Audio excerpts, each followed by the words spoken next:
102 damage. That is incredibly powerful, and the downsides to balance it out are 15% damage penalty and no random crits. Yeah. The Letonja has a 20% damage penalty and is still a lethal weapon. I get that no random crits are there because the weapon can store crits, but on its own it's barely a downside. The moment you get any amount of crits, this thing just invalidates all its downsides, and all you did was just play Spy the way you normally would. This weapon is compared a lot to the Frontier Justice, a shotgun for Engineer which can also store crits from sentry kills. However, it has three major differences that, in my opinion, keep it in check. 1. To even get the crits, your sentry has to be destroyed first, which can leave you in a vulnerable position and susceptible to being rushed down. If it goes down while you're dead, you won't even get them in the first place. The Diamondback just gets them immediately as soon as kills or destruction are obtained. 2. The weapon is the worst of the shotguns when without crits. Shut up.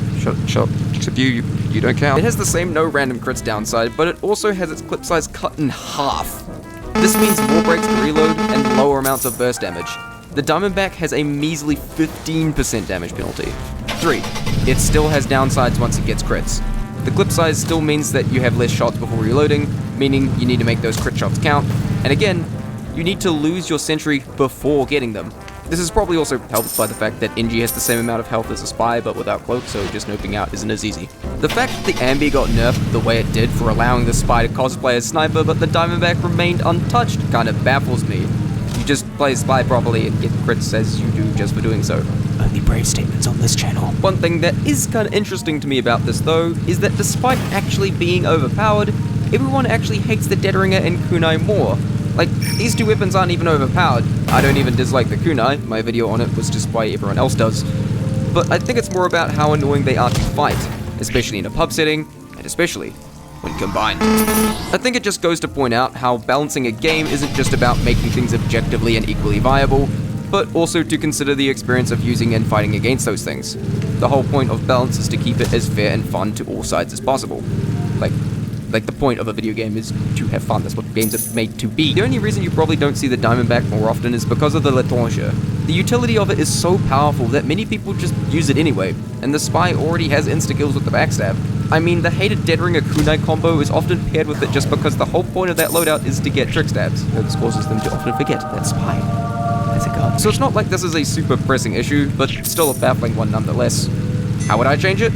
Well, basically take a page out of the Frontier Justice's book, cut that clip size in half, and while the Spy doesn't have something like a sentry they can sacrifice, we can reduce the base firing speed by about 10 to 20%. Now it's the worst revolver in the game without crits, and even when it has crits, some downsides are still present.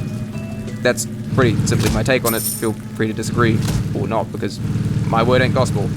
Oh yeah, for those of you who still think the Red Tape or Homewrecker are going to have their own Spy Psychology episodes, 1, I literally deconfirmed that in the Engineer episode. 2, there's only 1 episode left. If I ended the series with that, it'd go out with a wet fart. Anyway, this video ended up being like so much shorter than I expected it to be, but yeah, I'm done talking about this weapon now, bye!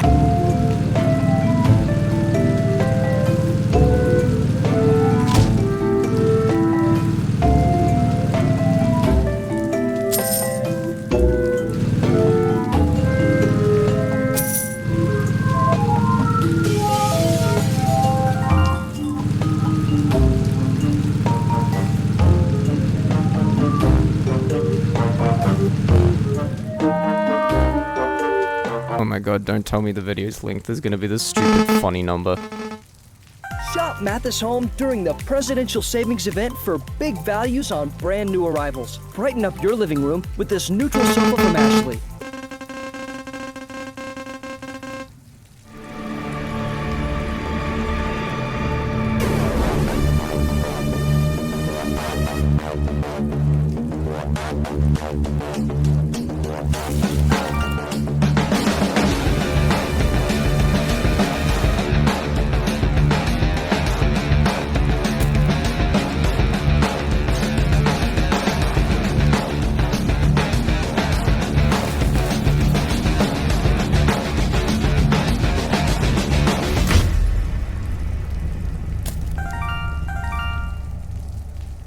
Disguises don't work, they say. Well, I'm here to say that's big, dumb, stupid dummy talk. Instead of sticking out like a burnt French fry, you'll blend right in with the power of acting. But be warned, the disguise kit is not a tool for getting behind the enemy. the cloak is. The disguise is for blending in and not getting shot by sentries. Doing this is fooling no one. And also, you should turn on player models in the HUD and advanced options, as this will help you out a lot later. Now, before we can get into the acting, we need to go over a bunch of other stuff. You can change disguises much quicker when already disguised, so you can switch up your act on the fly. You can also press the B key to assume your last used disguise without opening up the disguise kit. If you're already disguised though, pressing B will switch the weapon your disguise is holding to the weapon slot you are currently holding. Confused? Let me explain. Your revolver is your primary, your sapper is your secondary, and the knife is your melee. If you switch your disguise's weapon while holding your revolver, your disguise will switch to holding their primary, such as the flamethrower on pyro, scattergun on scout, rocket launcher on soldier, minigun on heavy, and so on. If you do it while holding your sapper, your disguise will hold out their secondary, which are generally the pistols and shotguns. If you do it while holding the knife, of course, melee. But that of course leaves the question, why? Why am I switching disguise weapons? Well, hold that thought, because I'll get back to you on that. Next is how your identity theft works. When disguising, you'll take the identity of a random player on the enemy team who is playing as the class you chose to disguise as, inheriting their name, cosmetics, equipped weapons, and even their current health. If nobody is playing that class though, you'll instead take the identity of a random player outright and appear with a stock loadout. Also, when disguising as a spy, you will also appear as a disguised spy. I know, definitely not confusing. Another thing is the disguise smoke. When you disguise, the spy throws up a cloud of smoke before he transforms. Sounds pretty normal, but do note that if you cloak right after disguising, the disguise smoke can be seen following you. To prevent this, disguise after cloaking. Even being partially cloaked when you start the disguise negates the smoke entirely. Backside to see if they'll actually turn around. So half the time they don't. Come on, almost there. And that's why you always cloak before disguising. Did you know you can fake reloads with your primary by simply reloading while disguised? This will cause your disguise to be seen reloading their weapon, unless it's a weapon that can't reload. And finally, post-spawn X. If you're uncloaked while you're disguised, enemy players that just let spawn can see through walls. It wasn't always like this, and it's kind of dumb, but be wary of it because stuff like this can happen. Hey, wait. Aren't you forgetting that you can, disguise as a teammate and, fake their death using the dead ringer? Oh yeah, that, yeah, it's kind of cool, but I've never really seen anyone put it to really good use. Even when faking the death of a teammate, it's kind of obvious, and I just don't use the dead ringer. But hey, if you want to try that trick, I won't stop you.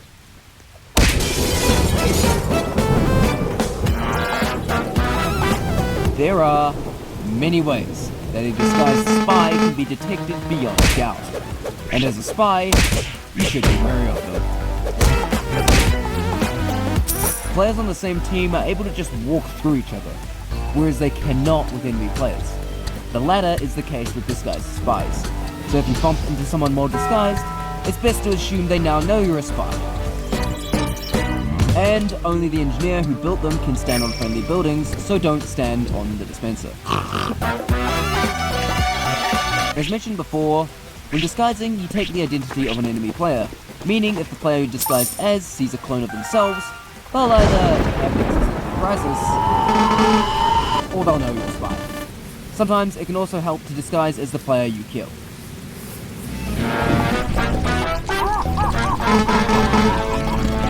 When you get hit by flames while disguised, the afterburn effect is immediately visible. And the same goes if you get hit by Mad Milk or Girardi debuff. Being cloaked halves the duration of Flame's Milk and Girardi, so use this knowledge as an escape option.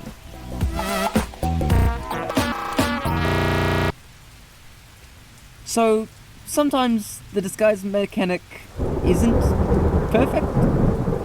Demo with a minigun, Engie with a knife, the thermal thruster is completely invisible, horseless headless pyro, and him. The weapon-related glitches can be avoided if you pay attention to the weapon your disguise has, as you can fix it by switching disguised weapons. But with stuff like the missing pyro head, you have no way of knowing when it happens, and you just kind of have to accept it. welcome to playing Spy. So be wary of all the ways you can be detected while disguised, as if any of those scenarios occur, it's best to be able to know the moment you've been foiled.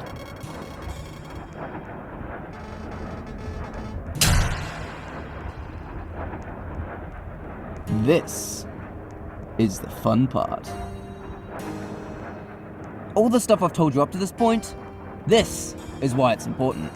Because while it's the subtle things that give away a spy, it's also the subtle things that make him convincing. Ordinary is the opposite of beautiful. Beauty drops our jaws, dilates our... You see, your disguises can indeed fool good players, just under the right circumstances. The main trick to fooling people with disguises is to draw as little attention to yourself as possible. If people aren't paying attention to you, they're less likely to notice something is wrong. And what's the best thing for drawing attention away from you? Your team. Sure, that sniper over there may or may not be a spy, but if this medic doesn't pay attention to the immediate threat right in front of him, he's going to die horribly. But of course, whoops, the sniper does turn out to be a spy and stabs the medic as he starts backpedaling away. But let's change the situation a bit. Instead of standing there looking at his own team, the spy is running at the medic, looking straight at his back. The medic sees this and backs away from the spy defensively. By looking directly at the medic and running at him, the spy has drawn attention to himself, as opposed to here, where despite the fact he can't scope in, the medic is still fooled just because at a glance, nothing seems wrong. It's also especially effective because the spy has thought, if I actually was the sniper, where would I be looking? And of course the answer is right at the other team. Seriously, where you're looking plays a huge part into the effectiveness of your disguises. You start looking towards your own team and people just sort of walk in front of you. In fact, just walking backwards is surprisingly effective. It can be risky considering you might bump someone, but it'll work more than you might think. Also, you remember about how to switch disguise weapons? Yeah, well, switching your weapon to something appropriate will make your disguise more convincing. For example, when a pyro is nearing a fight, he'd have his flamethrower out. When at a distance, they'd instead pull out their flare gun if they have one, or be looking for a flank. And if they have a power jack, they'd be holding it out while running to the front lines. And trust me, people won't notice you aren't getting a speed boost if you just start jumping around. Now, if you turned on player models in the HUD before, you can see your disguise's cosmetics.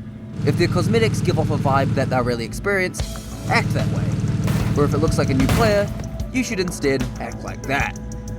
You're assuming the identity of another player, so get all the info you can about their looks, class, and weapons. Get into their mind. Pretend to be them. It's the subtle things that can convince people of your act.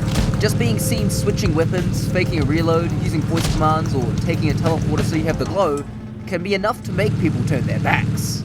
Here's an example of me acting realistically. Here I stab this Engie, but this demo sees me cloak, so now I know that he's coming. I huddle in this corner and disguise as sniper and pretend I also saw me stab the Engie, and I have my melee out, and he falls for it while actively looking for me. There are times like this where you'll have to get creative with your disguise usage. In fact, fooling people with disguises is like a trick stab with less of the mechanical skill and more of the mind games. Often, acting can be opportunistic. There's no one way to go about it, and being erratic and unpredictable makes you harder to detect. Also, another secret strat: ask your teammates to shoot you. This is an actual strat that works. As I said, it's the subtle things that convince people, so having someone from your own team shooting at you can be enough to trick someone long enough that they let you stab them. Also pretend to get double acting! Do be aware that disguises are used to blend in. Usually, you don't have to fool players for more than a couple seconds before making your move. Sometimes there are exceptions to this where you fool players for an extended period of time. I don't think they've they don't know. They don't know. They don't know. They don't know. They haven't realized. Bonus tip. Play around with your eternal reward. Since when you stab someone you take their disguise, you'll already be in a realistic position for pretending to be them. and this could help train you in disguise acting. I am stuck on Band-Aid brand cause Band-Aid stuck on me.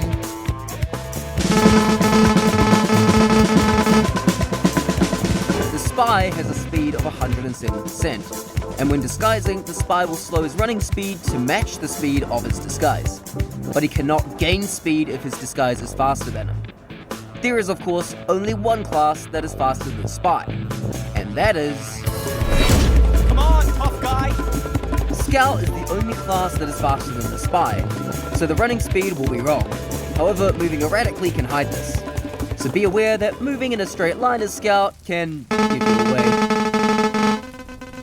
Also, Scout is the best example of hitbox displacement.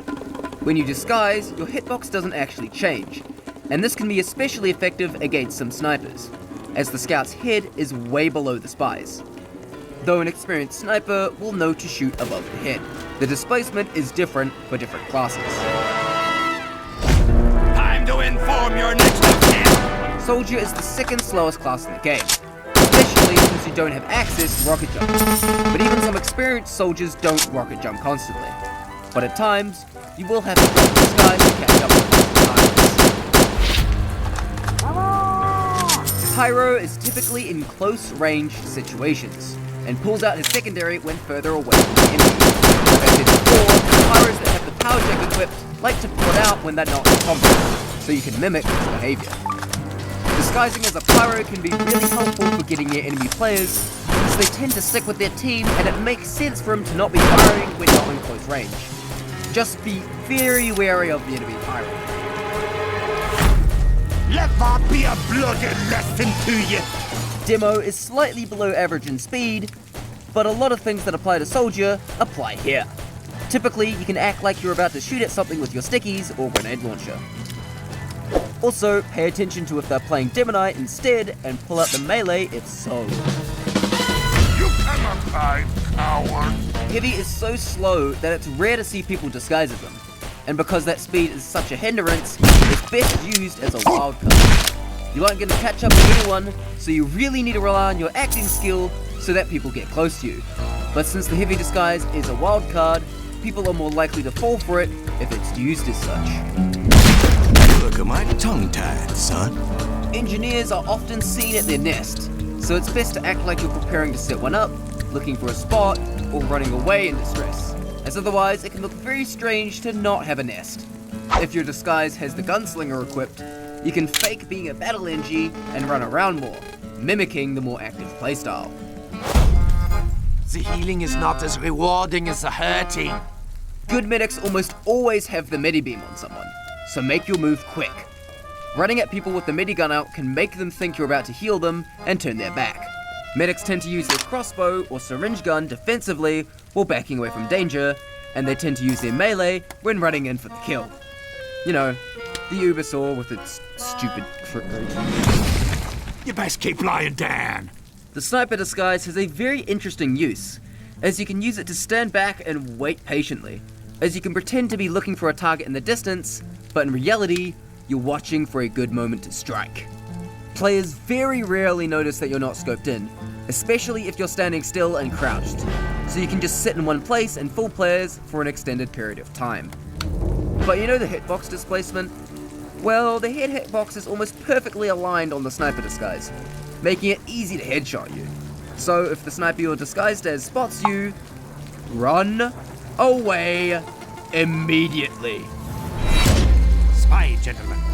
As mentioned before, when disguising as a spy, you'll appear as a disguised spy to the enemy team. Again, it's a matter of just acting like an enemy spy. They tend to have their knife out more than the revolver, and you can use it while amongst your team sometimes. But this is not an excuse for running from your lines into the enemy lines, as a spy who does nothing with that opportunity is pretty sus. Vicious. But Chonto, I hear you ask, which is the best disguise? And the answer is... none of them. If you use the same disguise over and over, people will catch on. Constantly switch it up and disguise as different people. If there's no pattern to exploit, people have a harder time pinning you down. That goes for disguise use in general.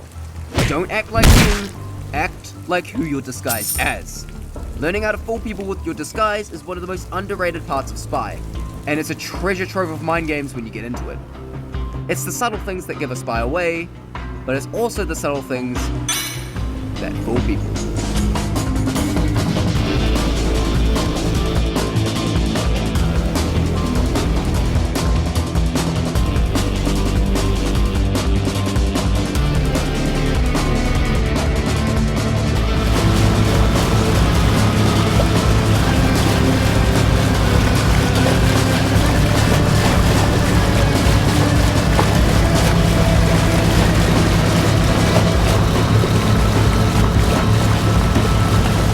Hey, so in a week or so, I'm gonna make a live commentary follow-up to this where I go over some of my really good clips.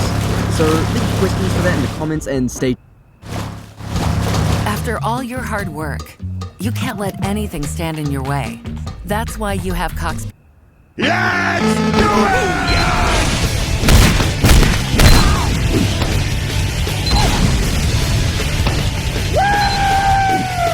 Oh, that's fine.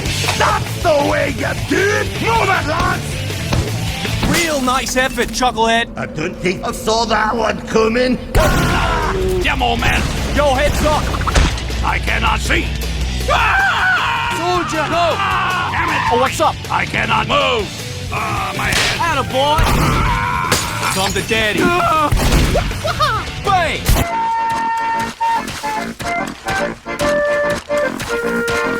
That was a recreation of a 6v6 clip that shows just how insanely powerful Scout can be when he's in the right place at the right time, with the right place being behind you and the right time being whenever you're doing something else. Wait, isn't that kind of Spy's thing? What? Come to think of it, every class in the game would perform better if their opponents were always turned away doing other things. Stop. You, Scout. My job sucks. Okay, but Scout and Spy care the most about being behind their opponents, right? Especially because they both have the tools to get there. Spy with his on-demand invisibility cloak and ability to disguise as the enemy team, and Scout with his, being really fast. What's that? I'm a freaking blur! Gotta go fast! But let me be clear, you shouldn't play the mid-fight this way. Seriously, don't do this. Yes, the clip is a little contrary to what I'm saying. Yes, I did kill 3 of them and single-handedly win the mid-fight, but please, try to ignore that. See, what I didn't show you is what it took to get there. At this point here, I'm forcing my team to fight 5v6 for at least 10 seconds, which might be how long the fight lasts. This clip is from the round right after the last clip, and you can see I'm a little nervous that they'll be ready for my cheesy flank this time. It is basically an insult to their intelligence for me to try this again, and don't come wide with me, you pint-sized mutt! But you don't have to bait your team to get behind the enemy. Scout's speed lets him take all sorts of aggressive routes, and when you get your chance, you wait as long as you can for the perfect stop. This is it. This is the moment. If you play any Scout at all, this image is causing your brain to release dopamine. You got him. That demo's as good as dead. You carried this team fight. What's that? You want to shoot, don't you? There's no need, we all know you hit the shot. Just look at the crosshair. Its luscious curves are overflowing with his hitbox. It's screaming out that every pellet will connect. We can move on to the next scene. No? No! Fine, then show us. Show us how it feels to play Scout.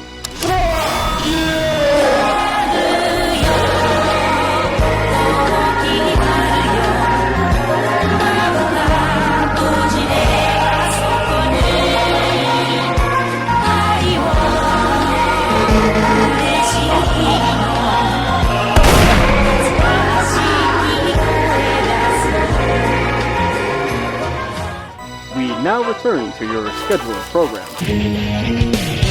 Scout can go for all sorts of super aggressive flanks using the alternate routes throughout the map. Like I always say, you're not out of position if you can kill the medic in 2 clean shots.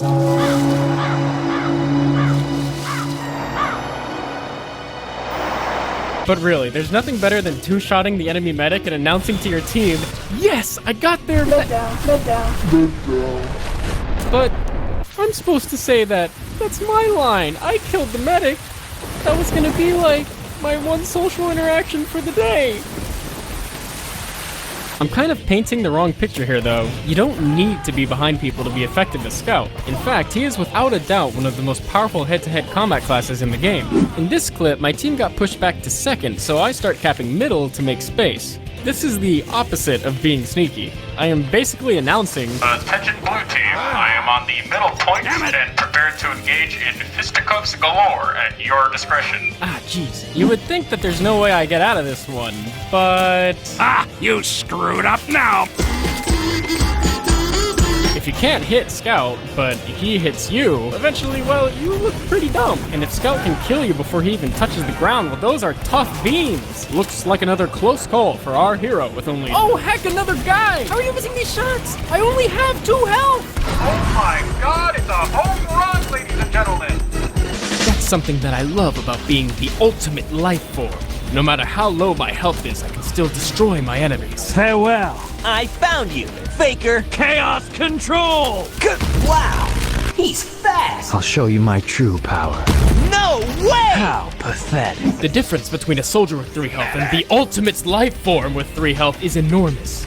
Scout can take that 3 health to the finish line, whereas slower classes are easy pickings. I was the only one who survived this team fight, but I'm used to being alone. It suits me. Whether it's 3 health or 200, I'm an unstoppable force. Huh? You're not even good enough to be my thing. Alright, yeah, I respect that. But the craziest thing is that Scout can often avoid these marginal situations thanks to one of the most powerful abilities in any multiplayer game. The ability to pick your fights. Hello, Scout! What?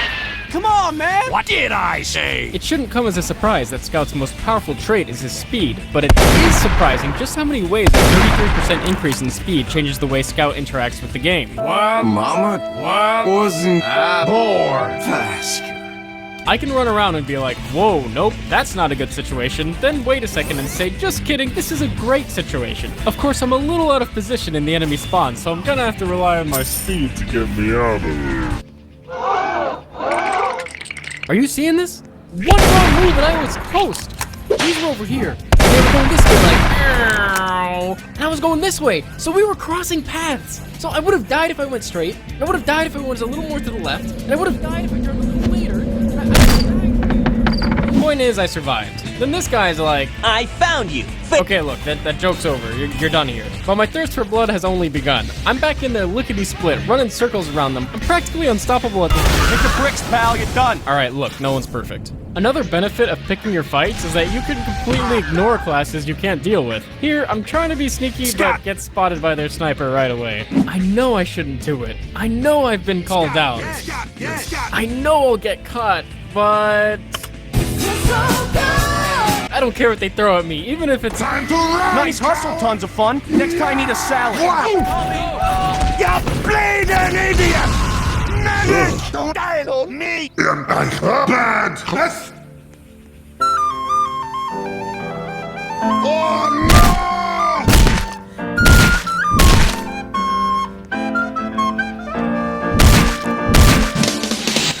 Sometimes your only responsibility is to go fast. You may be a lean, mean killing machine, but you win the game of T of 2 by capturing the objective. And boy, are you equipped to capture that objective. With your speedy little legs and double capture rate, you can single-handedly win some games on your own. Oh, come on. My team! Yes! Fuck! And it's not uncommon that you're the only one that can save the game by reaching the objective.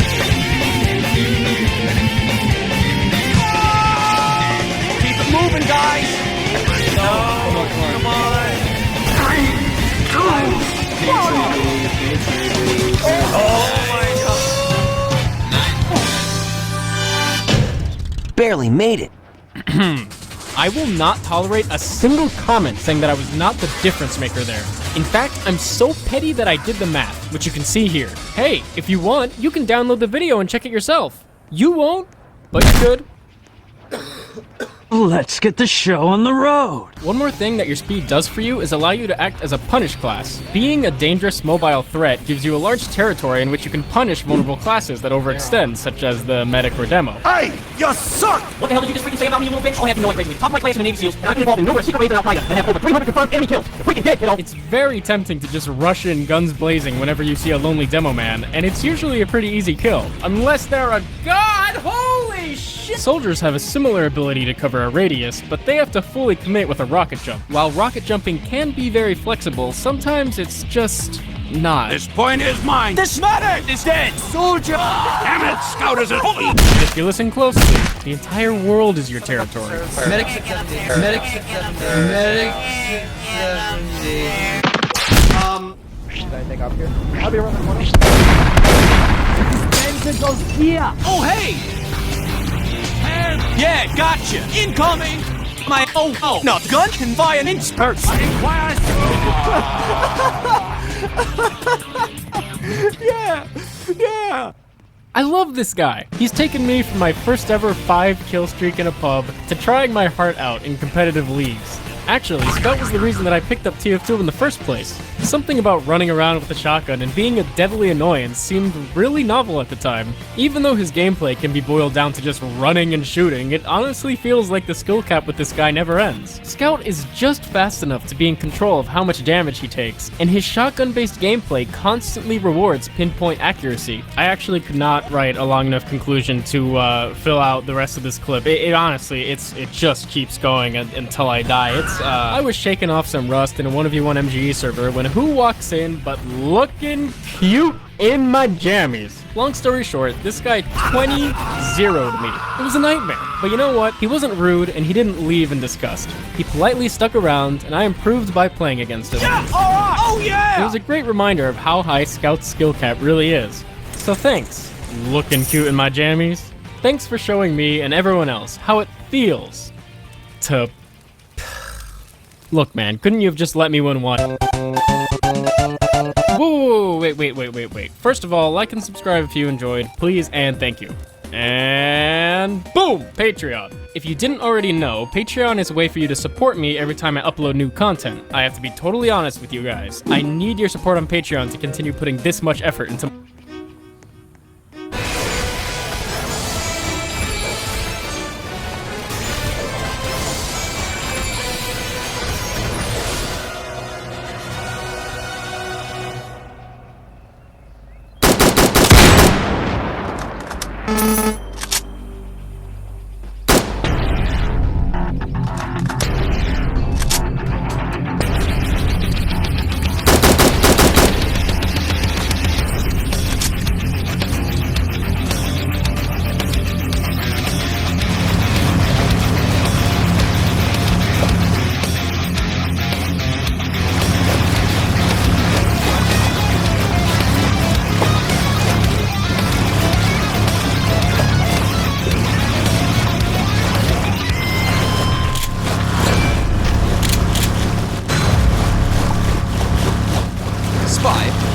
is not a combat class. He is a stealth class, and he typically dies when being spotted, so you'll want to avoid that as much as possible. But no matter what, there will be times where you do find yourself in direct combat with another player, and it's good to know what you can do. Like remembering that Spy has multiple options actually. While the gun is the most obvious solution to combat situations, it's not your only option. In fact, you have 3 primary ones: shoot, trick stab, or run. The first 2 involve actually trying to kill them, the third is purely for survival. Oh yeah, there's also button knifing where you finish someone off by smacking them in the front with your knife. However, you don't simply have to choose one for every engagement you end up in. In fact, this is where the power of mix-ups comes into play, as suddenly switching from one option to another mid-fight can be used to bait enemy players or throw them off. Making them believe that you're trying to run away or gun them down often results in them running right at you, which can leave them open to a trick stab. The reverse is also true. If they're expecting a trick stab, they'll try to keep their distance, which is good for making space to try gun them down or to get a head start on the escape. Sometimes just hitting enough shots with your revolver can scare people into backing off and letting you get away. But I can't hit my shots! Yeah, well, that's just a you problem. I get that revolver aim can be really finicky, especially from the random spread you get from firing too fast, but this is straight up something you just need to get good at. On that note, remember that you have the ability to see enemy health, and you can use that information to take advantageous fights against weakened players, especially since you're typically already sneaking around the places they retreat to, because that's kind of the thing you do as the knight class. If you choose to escape, a very powerful thing that I've talked about before are cloak illusions. Simply put, it's the act of moving one way when starting your cloak, then changing direction once it's complete to throw the enemy off. When you do change direction, turn to look at the person chasing you to check that it's actually working. Always keep note of the last they saw of you. If you get bumped or shot and your cloak blinks, then change direction again if you think they saw it. Try and keep track of them while making them lose track of you. Successfully misleading players can cause them to waste a lot of time looking for you. Be wary of the information they have to go off. This also applies to trick stabs. They're obviously quite flashy, but they're also a good way to clutch a fight or take someone out with you. However, trick stabs can often fall apart very quickly if your target sees it coming. Again, they're most effective if they don't even know you're about to attempt one. Choosing which of the 3 options to take is not some binary guide. A lot of it will come up to your own knowledge and intuition. The more you play and mess it up, the better you'll get at making these decisions. And remember that you can mix them up or quickly switch between them. With these concepts in mind, I'm going to be going over combat with each of the 9 classes, though not just fighting against them, but how to work with them on your team. While Spy can feel like a solo unit a lot of the time, being wary of your teammates can be incredibly powerful. You aren't just getting lots of kills, you're creating an opening for your team to leave more destruction in your wake. You are causing problems. On purpose. Now, it needs to be said that what I say here cannot account for every possible situation. Watching my videos does not automatically make you a good spy. You need to put in the practice and experience. My videos don't just bypass that. But this video will help you understand the matchups much better.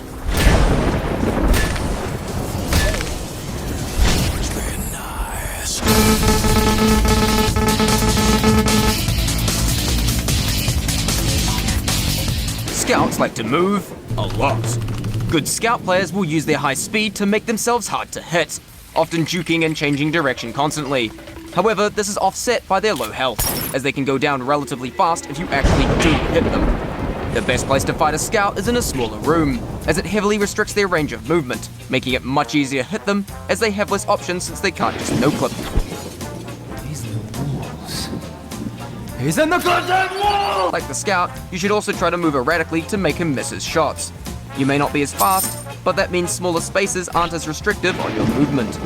Now, being the only class that can outrun you, cloak illusions are very important when escaping them, and open spaces are much better to go when doing so, as it gives you a massive range of movement, making it hard for them to narrow down your location.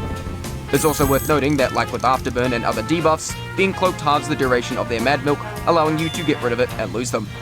Though, when you do actually sneak up behind a scout for a normal backstab, it can be a bit awkward since even though they don't know you're there, they're still faster than you because they overdosed on energy drinks. When this happens, just follow the scout and stay directly behind them. Once they get into combat, scouts have a tendency to walk backwards within the first few seconds. If you stay behind them like so, they'll walk straight into your knife.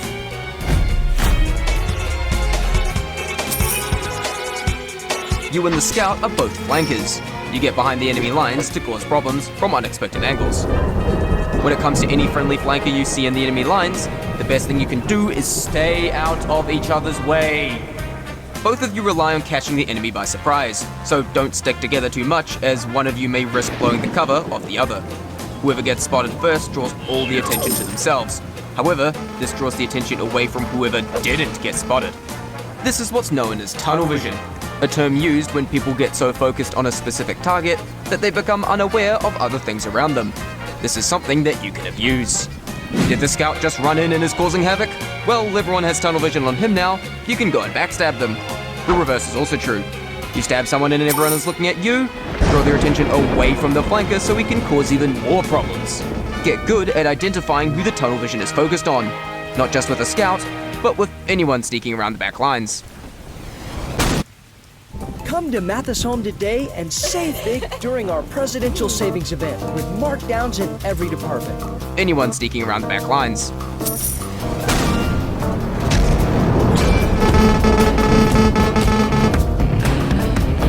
Soldier is the jack of all trades class, and is often very common.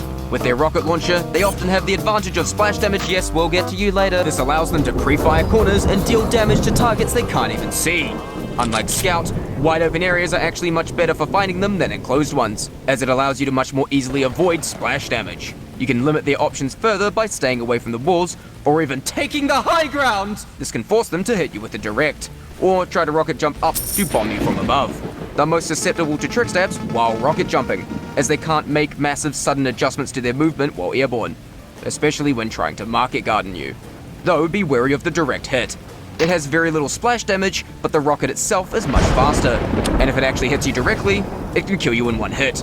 If you choose to run away from a soldier, remember that while undisguised, you can jump and try and surf the damage of its rockets, allowing you to gain distance, or just use it to get a trick stab on whoever was there in the wrong place at the wrong time. Also be wary that just normally sneaking up on a soldier from behind, on rare occasions they may suddenly rocket jump and kill you on complete accident. It just happens.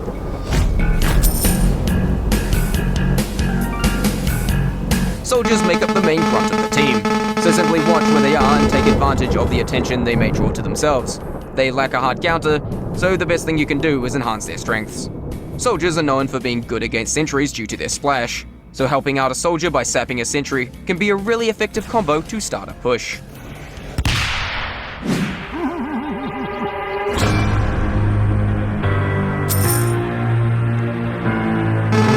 Pyro is the infamous spy counter, to the point they got an entire episode to themselves, so I'll keep this brief. The main weakness of a pyro is range. Flare guns exist, but aren't nearly as deadly. Some pyros like to stay in small spaces to ambush and account for their range weakness. Baiting them out of these areas can let you gun them down from range, as they have little to no cover to avoid your shots. Pyros often have patterns when spy checking, and the flamethrower can be heard. If you get caught on fire, break line of sight or flamethrower range, and get rid of the flames ASAP. Remembering health pack locations can save your life. While the Spicicle exists, be wary that it can sometimes make pyros more aggressive knowing they can't be trick stabbed. Though on that note, many pyros will see you as a free kill, and let that get to their head.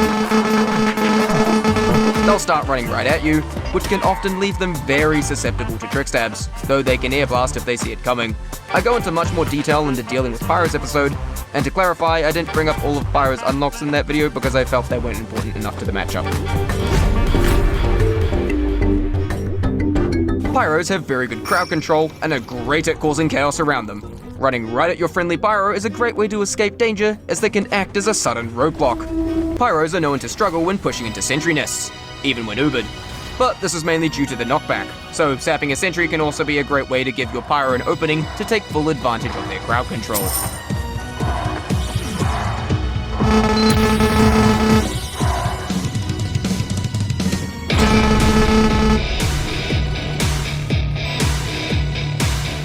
Demos are highly projectile based.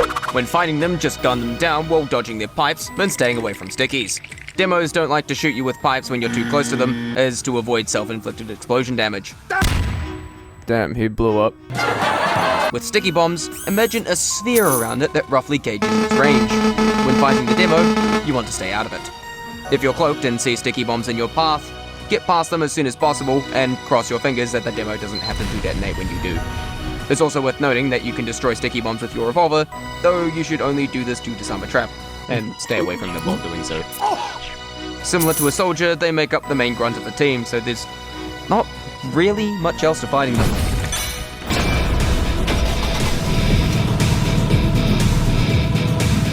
Demo Knights can be an absolute menace, especially with certain unlocks being able to increase their base speed and their ability to charge at you or even fly. At times they can outrun you and almost feel like a complete counter. However, their melee-focused playstyle gives them a tendency to run right at you, which, you guessed it, leaves them open to trick stabs. And plus, even if they're faster than you can still escape them with illusions.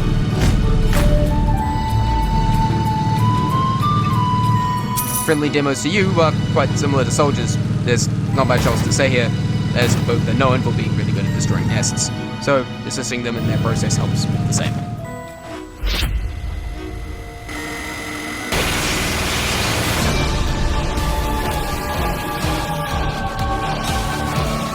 Heavy is the tank of TF2, having the highest health pool in the entire game. However, your knife does not care. Heavies have the potential for massive damage output, and can soak up a lot of it themselves, so being able to instantly take one out can be very helpful for your team. That being said, heavies who are firing make much better targets than those that aren't, though be wary that good heavies are wary of spies, so you may really have to pick your moments. You can use the sound of their gun to tell if they're revved up, unless they have the Tomislav. If you get spotted and they start firing at you, the sustained damage of the minigun allows them to track you. Because of this, you should break line of sight as fast as possible to throw their tracking off. Do not try and gun down a heavy that's already revved and is high health, as they will quickly outdamage you. Another good thing to look out for, or should I say listen for, if you hear this sound, it means that the heavy is eating a lunchbox item and is unable to do anything until the animation ends, potentially giving you a free backstab. Many heavies are smart about this though, and will put their back to a wall or corner. If against a flat wall, then you should be able to backstab them from one of two sides. If in a corner, finding a way to jump on top of them may give you a valid backstab angle, though this won't always work, and if you misjudge it. And if a heavy turns around at the last second before you stab, either break line of sight or go for a quick matador while you're still right in their face. Wait, wrong type of friendly. Wait, wrong type of friendly, that's not what I meant! Look, I don't know, just keep them alive. They'll probably, give you sandwiches, knowingly sabotaging their own team. And plus, disguising as them right in front of them is a pretty funny joke. It's pretty funny, a really funny guy. Heavies that are actually on your team draw a ton of attention due to their aforementioned high damage output and just being big. They're loud and obvious, and a big target for the enemy team, so take advantage of the attention they draw. Keep an eye out for any sniper that may be lining up a shot on them, and take them out before they do so, thus prolonging your heavy's rampage.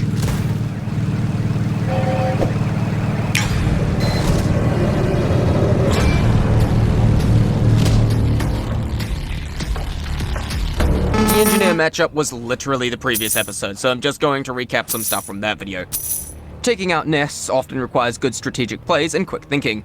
Take the sentry out of play ASAP before attacking the engineer, and it will put both of you on relatively equal ground in the 1v1. Always make sure the teleporter is down, and do not underestimate its power to the team. It effectively acts as a respawn beacon, and can get enemy players to the front lines much faster. As a certain engineer main once said, you put down a teleporter, and you're a winner. Nests in general are really good at stopping pushes. When your team is pushing forward and the enemy engineer is trying to set up in advance, going ahead and disrupting that process can prevent them from setting up a nest in time before your team arrives. Identify which nest and building is being the biggest problem, and put pressure on it. If you want more detail on how to approach this matchup, check out the episode specifically dedicated to it.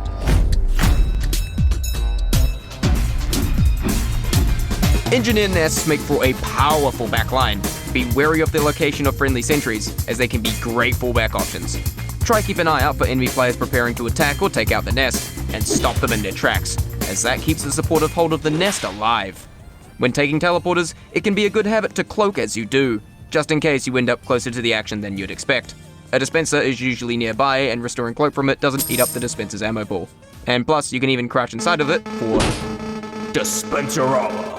On that note, when a friendly engineer is nearby, try to avoid picking up ammo packs that he may need, as he needs them much more than you so he can set up quickly. And if your engineer places an entrance at spawn during setup, you can really quickly switch to engineer, upgrade it to level 3 for him, then switch back to spy before the round starts. It's highly appreciated and saves the engineer precious time.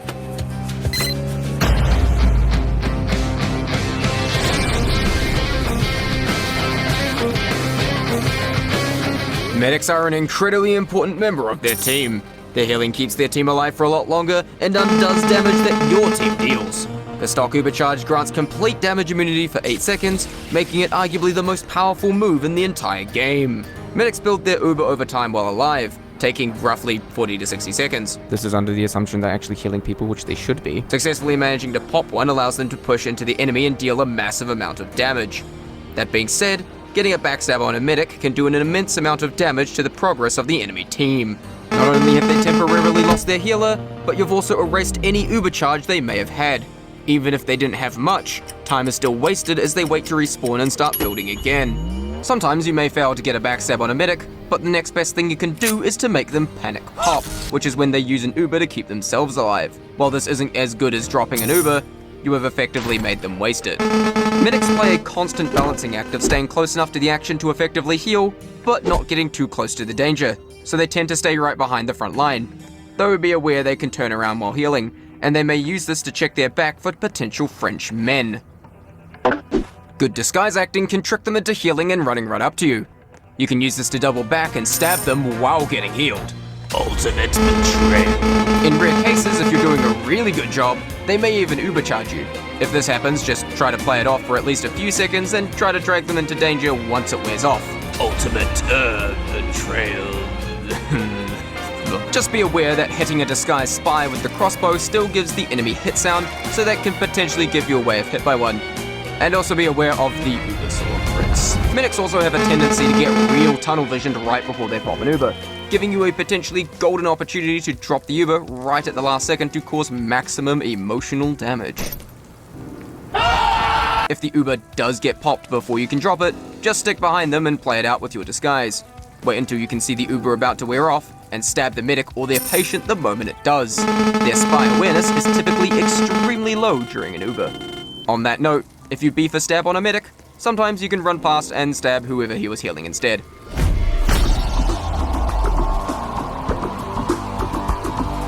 Given you are the spy, don't expect to be very high on the priority list of healers, especially since you won't be near your medic very often. In fact, being healed by a friendly medic may actually give you away as a result of the team-colored beam. You can quickly cloak if you need to forcefully break the beam. Now, you remember what I said about medic being a very important pick? Yeah. Well, the enemy team is going to try and go after your medic, and they may get tunnel visioned on him.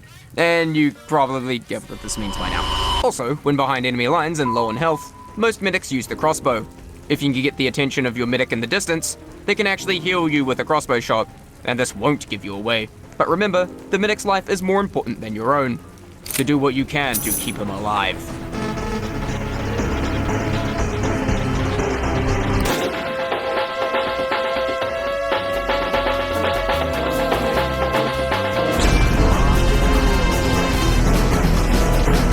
Sniper is the other main pick class. However, they tend to quite literally have tunnel vision, often making them good targets. They can be a huge pain for your team to deal with, so getting a pick on a sniper, even if it gets you killed, is very much worth it. If they're wearing a razorback, remind them that the 9th class is a primary firearm. Most revolvers can kill a sniper in 3 shots at point blank, but the ambassador and enforcer can do it in just 2 with a headshot crit or disguise shot respectively. Shut up, we didn't talk about you. Just be aware, especially when taking 3 shots, that the sniper may have time to react and turn around, causing them to either attempt to quickscope or melee you, both of which have the potential to kill you instantly because of those rare high moments. A good trick is to shoot twice, then pull out your knife and finish them off when they turn around to face you, as it's easy to hit. Another revolver shot. I call it stab. If a sniper manages to throw their own, urine at you, like with the Mad Milk, you can half its duration by cloaking. If they have the Bushwhacker equipped as well, they may get real tunnel visioned on trying to kill you with that, which you can respond by reminding them that Spy has a gun! When trying to not get headshot yourself, just be wary of the sightlines a sniper may be watching, and use the good old habit of cloaking before rounding corners. Spy has a gun, I have a gun, do not enter my sightline. Also beware the janky headshots of the Huntsman because look at their scuffed hitboxes. Plus, it in the Classic can headshot without being scoped, so snipers using either of them suffer much less from tunnel vision.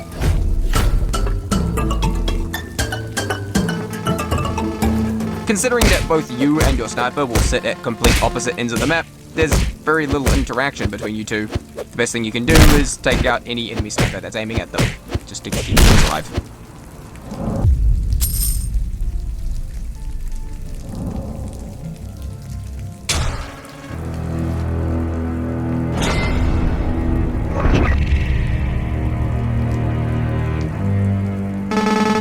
Spy versus spy fights can be a bit weird and somewhat uncommon, as both of you are often on opposite sides of the map. You're most likely going to encounter one when one of you hasn't made their way to the enemy lines yet. If you notice a disguised spy in your lines but they haven't noticed you, they may be caught off guard by a backstab. You could also disguise as a teammate and use that to trick stab them, as they don't expect to somehow be trick stabbed by a goddamn pyro. It's of course good to be wary of the inverse, as a spy might be able to unexpectedly catch you out when you're sneaking around their lines. If you bump into another spy while you're both trying to sneak around invisibly, it's best not to bother decloaking and just be on your way. By the time you decloak, they'll probably have already lost you, and you risk blowing your own cover in the process. So just let that one awkward interaction be at that. Though if a spy does choose to fight you, remember you have the 3 options. What is this guy doing? If the enemy spy is obviously trying to trick stab you, you can challenge them and have a trick stab duel, but remember you have the option to simply refuse to play the game they're playing and just shoot them instead.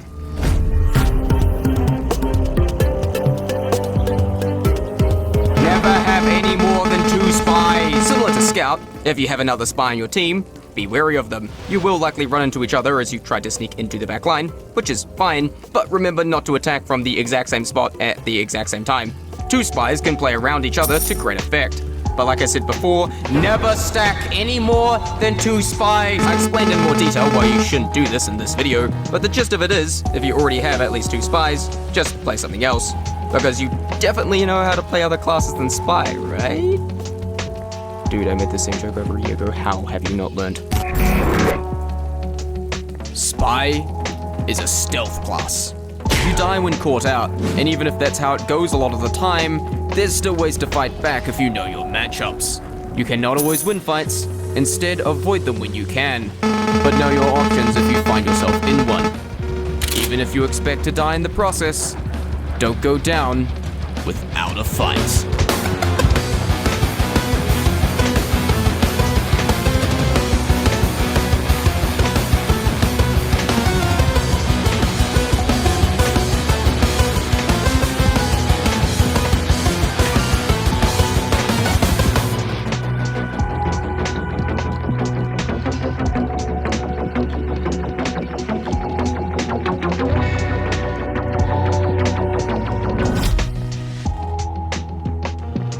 This series has come really far. A lot of things have been covered. And while it won't cover absolutely everything about Spy, considering that's just kind of possible, there is one major thing that I've intentionally put to the last the next episode. The finale of Spy Psychology.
Was a recreation of a competitive pyro clip that shows how I like to play the class. I start out by killing this enemy spy because god dang if it ain't my darn diddly duty to do it. But then things get a little interesting. See, I like to play pyro as a kind of support class, so when I see that my big brave heavy is up on the point and taking damage, I spring into action. After getting these 2 kills, I reflect this demo man's grenade right back at him, force the scout to 1v1 me, but then see that I'm at 28 health and fire damage isn't gonna cut it. So I risk it all on hitting a clean shotgun hit and boom, hit it just in time. But then my heavy ticks around on point and dies just to give me a sandwich. Why, Heavy? I did all of that for you. See, Pyro is one hell of a bodyguard. His guaranteed fire damage and ability to air blast away both projectiles and people make him perfect at protecting the zone that I like to call "Don't touch my baby!" So when I see one of my teammates taking damage, I feel responsible.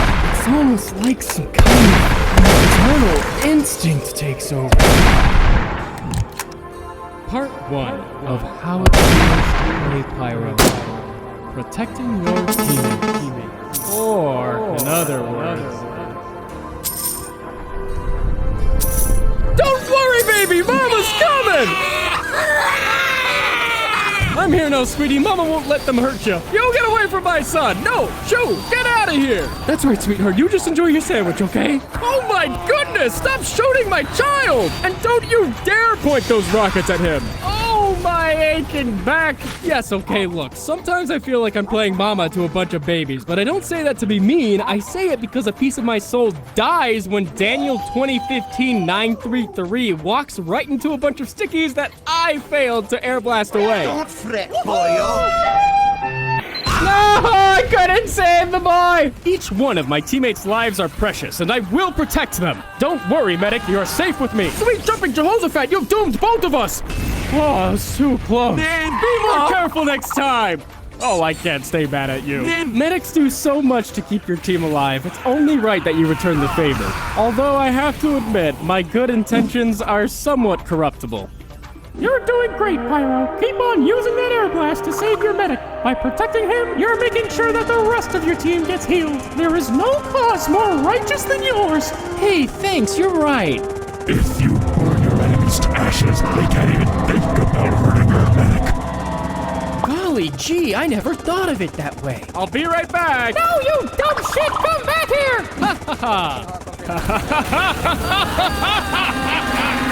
I love protecting my medic!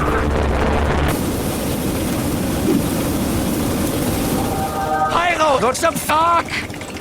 Okay, look, can we all collectively give the Pyro mains a bit of a break? Sometimes you just see a good opportunity to hold both W and M1 at the same time, alright? And the great thing about these opportunities is that you can't even mess them up. Fire damage is so guaranteed that even with his entire team backing him up, this sniper that was owning my team can't get out alive. Sniper for it! You cannot stop me! My skill makes you limitless! But not every problem can be solved with fire. Identifying. Cannot identify. Enhancing. Enhancing. Object identified. Team Fortress 2 direct hit. Diabolical instant rocket ejector carries teammates by harming irritating turrets. Go! Sentry ahead! Oh no, I have to warn my engineer! Engineer! What? The enemy soldier is using the direct hit. Yeah! That thing can kill...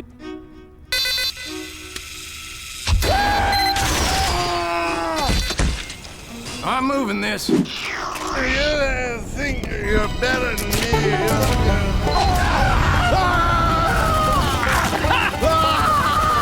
Help me! Damn it!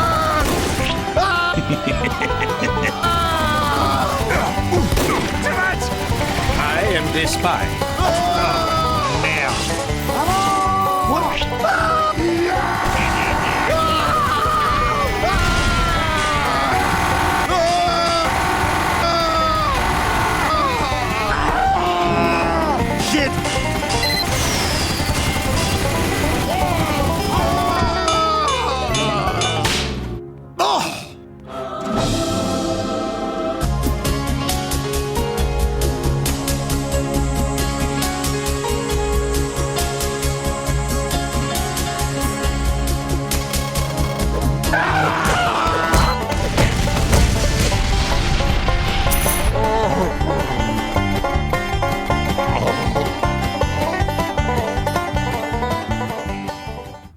That was a recreation of a competitive engineer clip in which I had to defend my sentry gun from the entirety of Team Fortress 2. I mean, seriously, I had both explosive classes flanking behind my gun while an Uber exchange was happening right around the corner. I had to use my gun to stop the cart, then fight off a sniper that was outside my gun's range. Of course, then came their spy, who was followed immediately by another push from the enemy combo as their demo man flew by, missing his target entirely. After I barely survived all that, their demo man came in a third time, finally succeeding by hitting 3 grenades at once. Only their scout didn't show up, but I think that's because he knows his place. You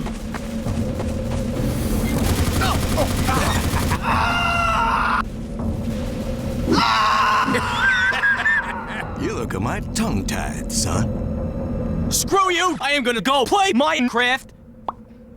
What?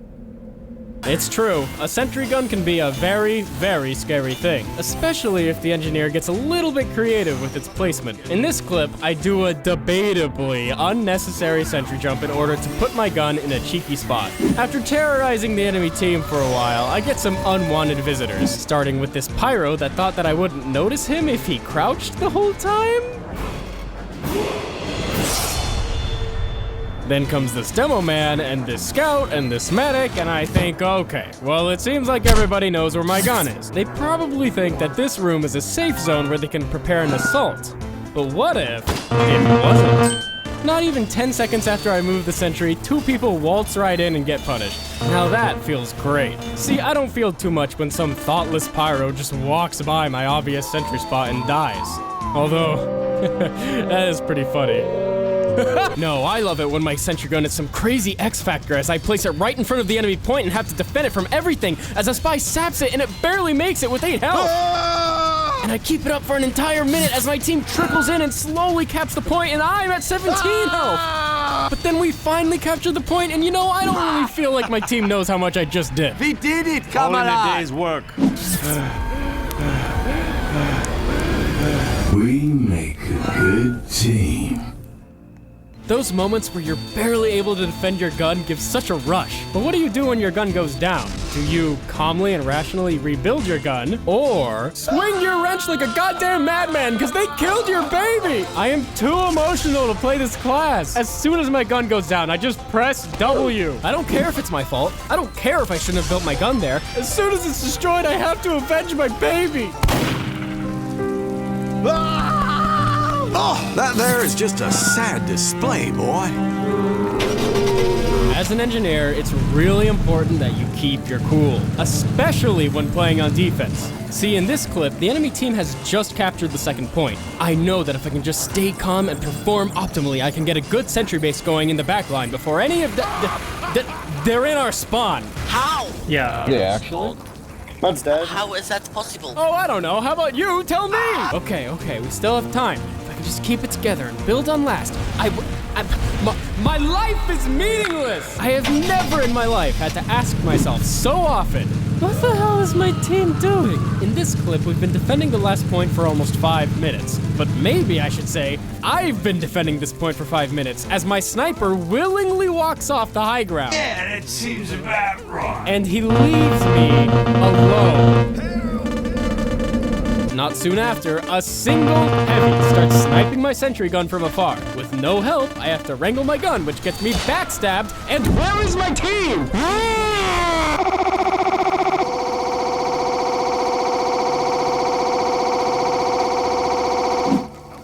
But that's just how it is for an engineer. Your life is one of vigilance. You want to put your dispenser where it's going to help the most people. You want to put your sentry where it's going to protect the most people. In other words, you live and die by the objective. You'll do anything to defend the point. You'll hide away, always checking your back and staying alert, knowing that your team's efforts depend on you. But oh, the faults of men. In this clip, I've forgotten to restock my metal. I've got no support, no resources, nothing. Nothing but my body.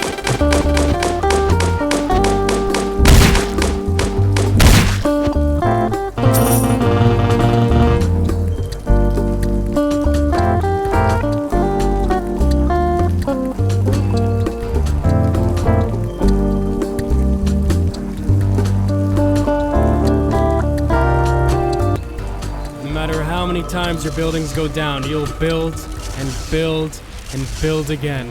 Every time you think of quitting, you just remember all those smiling faces depending on your buildings. So you build and you build.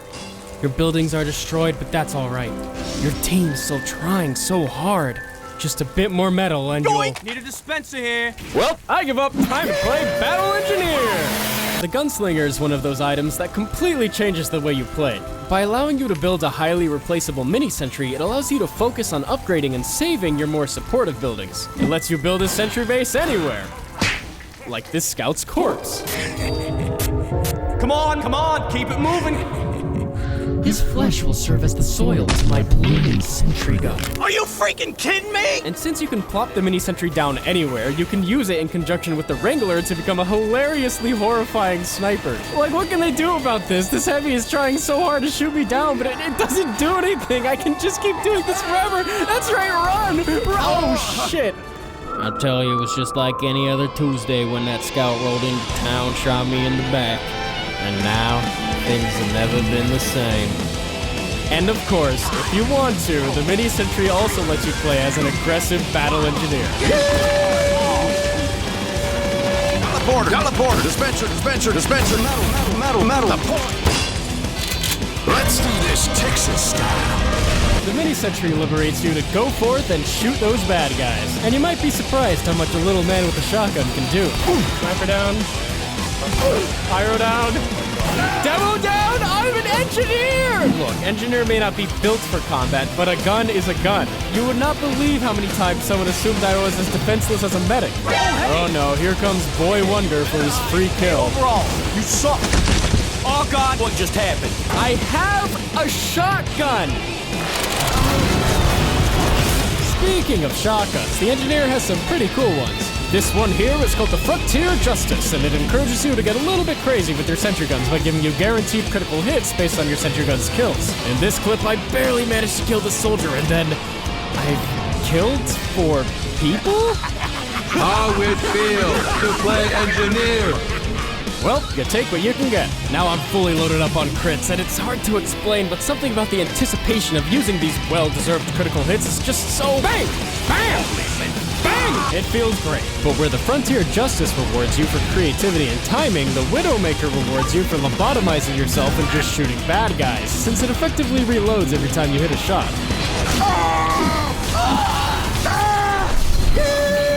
That's what you get. Gotcha. I'm gonna tear you down. You're all right, Doc. Good night, Irene.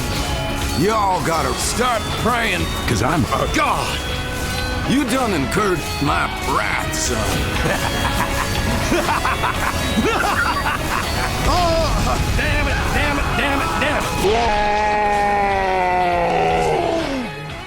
Can someone kill the Uncle Dan wannabe?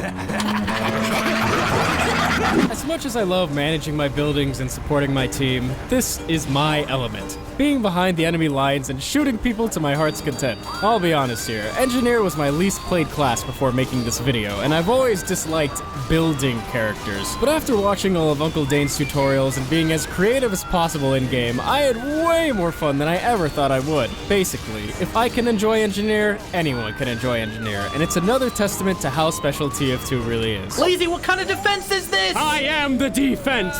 So if you're like me and didn't think Engineer is for you, maybe now's the time to get a little bit creative and see what you're missing. Okay, this is maybe a little too creative. See, I thought I could put my sentry gun on this metal box, but it doesn't work, so I do the only thing that makes sense and just kind of drop in. Warning, this is much too creative. Do not try this at home. I honestly don't know what I thought would happen if I did this, but I did it, and something is happening. Now I take my Wrangler out to try and get myself out of this corner, and I'm thinking, well, okay, something's gotta die. This guy just eats it, but there's no way. Thank you so much for watching, and a special thanks to all my patrons, and an even specialer thanks to these patrons. Waffle, God of Puns, Zeke, Fox, Sammy Lung, Trophy Waifu, Frozen Spaghetti, DGJ, Sonic 1991, Lucky Dalmatian, David Claridge, Coleman D. Kincaid, Sayakeo, and Tim. I know this one took longer than usual, but this video was a huge learning experience, and I hope it shows. Your patience means the world to me, and you can expect more videos real soon.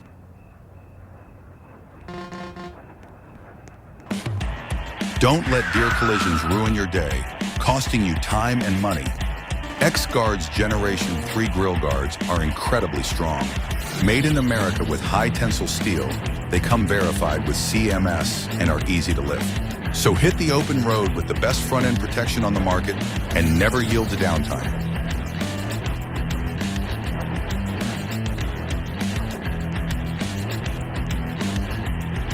Move, schnell! Ah, Sniper!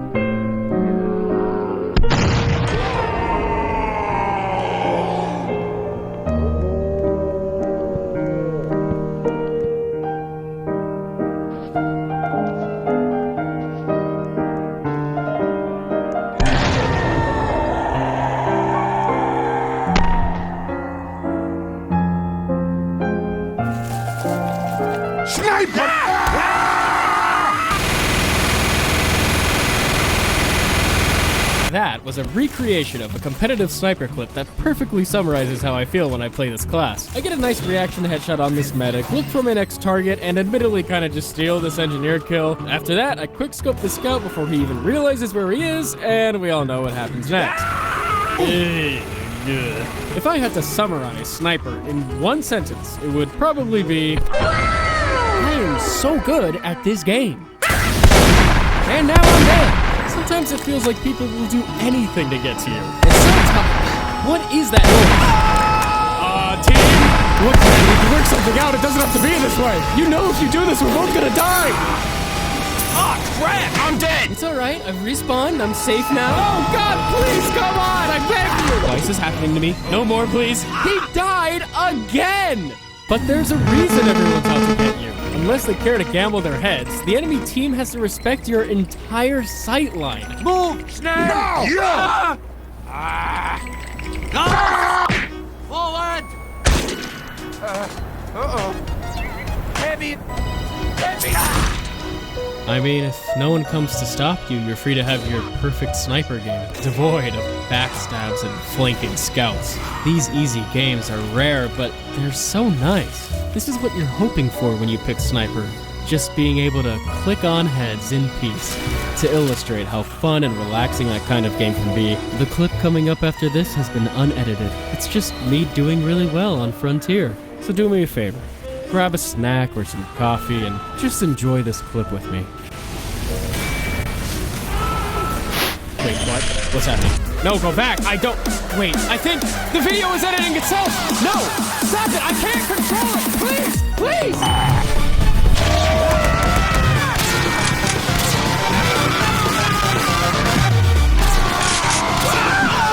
Sniper! You've got mail. I am gonna kill you now! Oh, yeah!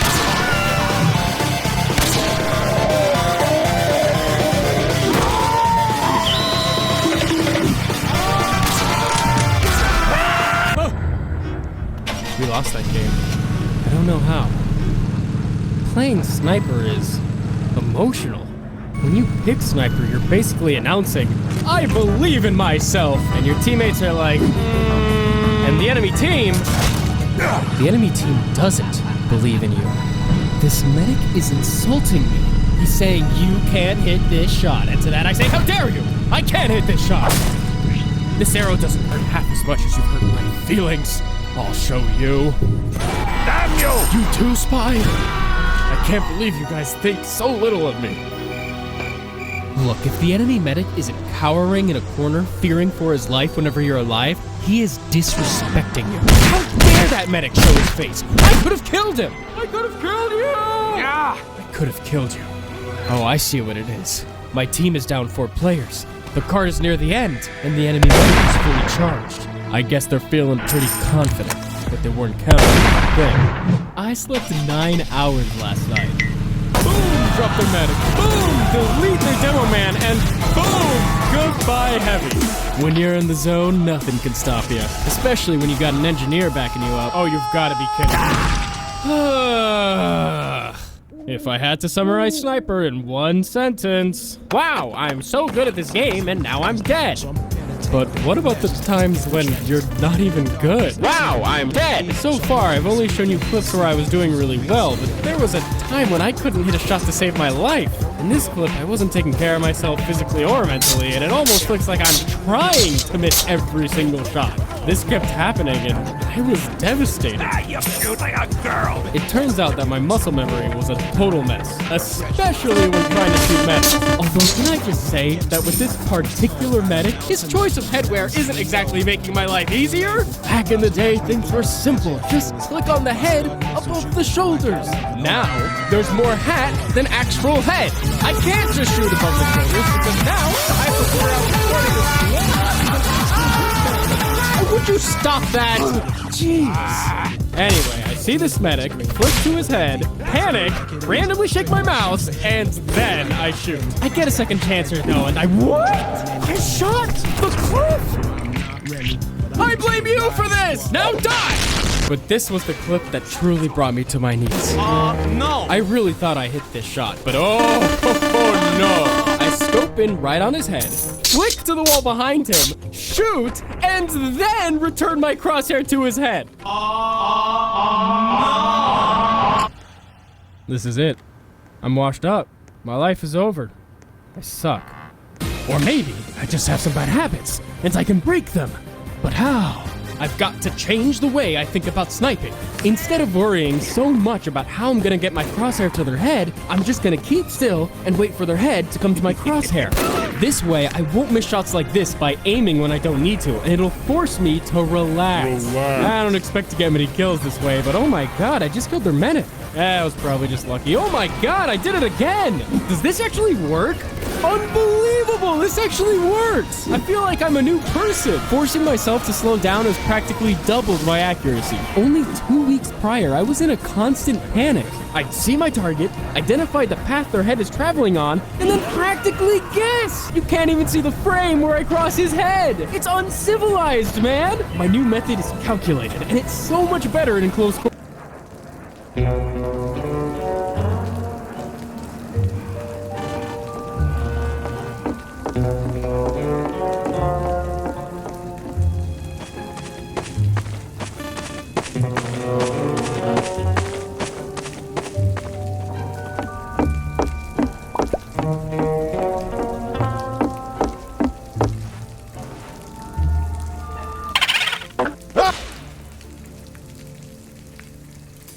Spy can be a bit of an everywhere man. If a spy knows how to use his cloak effectively, he can just sort of show up from wherever, kill someone, and then just vanish in front of you to the point you swear he's somehow using ender pearls. Cloak is an invisibility mechanic, sure, but there are a whole lot of factors you have to take into account when using it, depending on what you're using it for. The cloak has two main uses: getting behind the enemy and escaping them. So in order to utilize it for those purposes, let's go over how it works.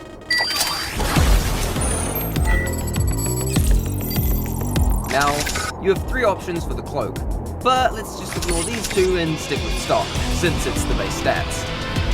The enemy's watch lasts 10 seconds at a full charge, but you can refill it mid-cloak by picking up ammo, but bumping into or taking damage from an enemy player will make you visible for a brief second, so ideally, you'll want to avoid that. Forward! Yeah, debuffs with a visual effect like Afterburn, Bleed, Bad Milk, or Girardi remain visible while you cloak. So don't bother cloaking while you're under their effects, right? Wrong! While you can be seen, being cloaked halves the duration of debuffs, thus getting rid of them quicker. Alongside this, you have a 20% damage resistance while cloaked, which in some cases might be just enough to keep you alive. Cloaking and decloaking takes a brief second, and you have to be fully uncloaked before you can attack. Also, speaking of uncloaking, it makes a noise. We'll get back to this.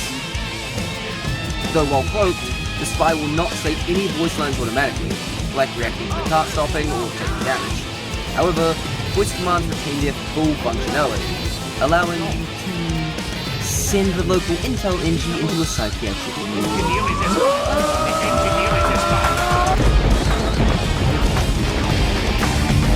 This is the first use of cloak, and the reason the spy can appear from pretty much wherever.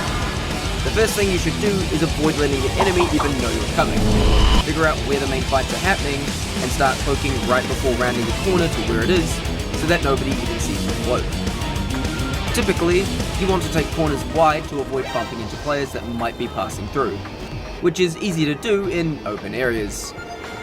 You'll want to give the enemy as little information to work with to know when and where you're coming from, since it's a lot harder to stop a threat you don't even know is coming. But it's not impossible.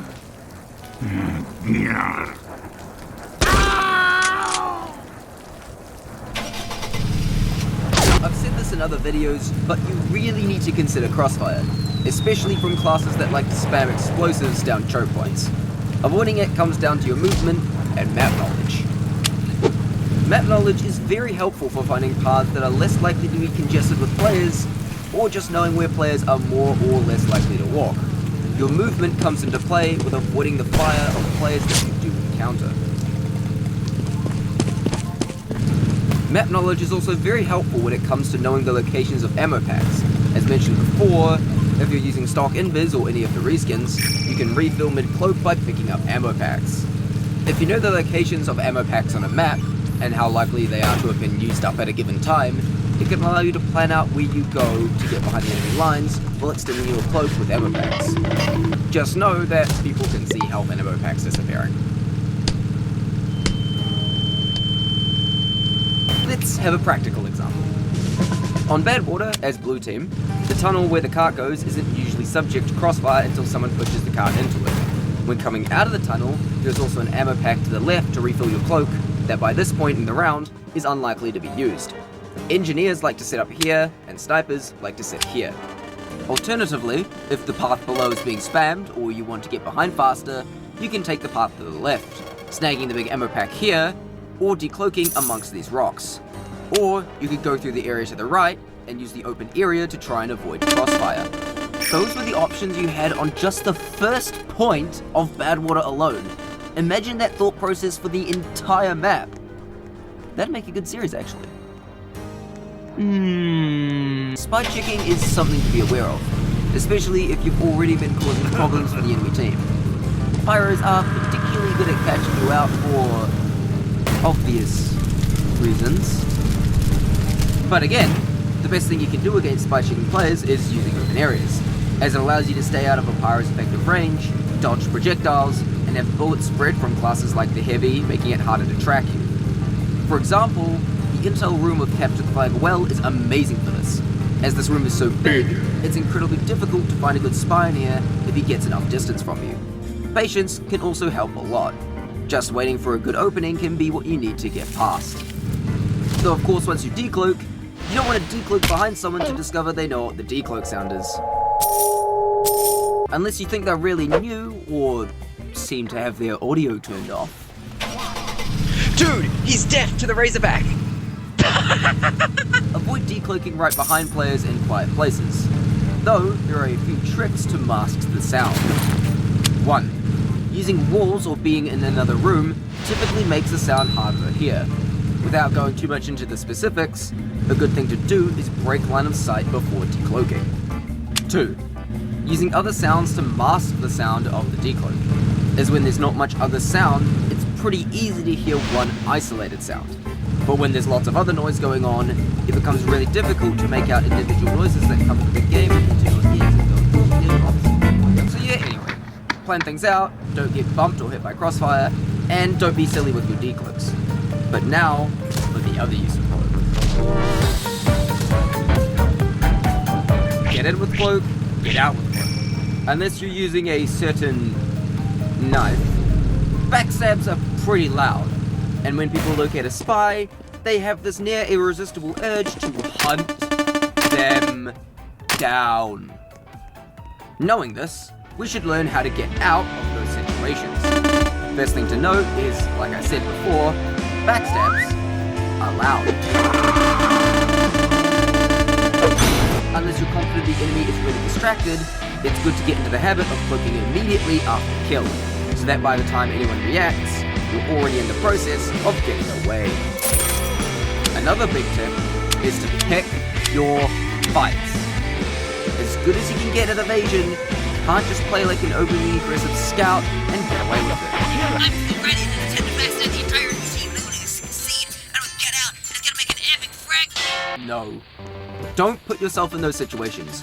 The spy is very easy to kill if caught out, so just be careful. Of course, when you cloak, people can see the direction you went when you were cloaking, which may seem like a weakness, but in reality, it allows you to create illusions. Cloak illusions are when you fake doing one thing while you're cloaking, but instead switch action the moment your cloak is complete. The most basic example of this is running one way when your cloak starts, and immediately changing directions once you're fully cloaked. Using this trick alone will drastically increase your survivability, but note that if for any reason you become temporarily visible, i.e. damage or debuffs, you'll want to change direction again. If you're taking sustained hit scan damage, like from a sentry, minigun, or SMG, break line of sight as quickly as possible so you can't be tracked. You can get creative and pretty erratic with your cloak. You can even fake jumping off a ledge if you get good enough at movement.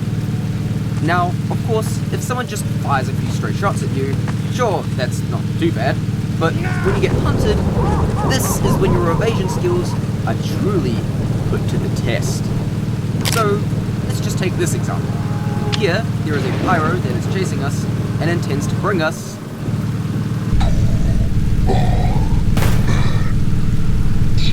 So, how do we escape him? Well, first, let's think about what he's thinking.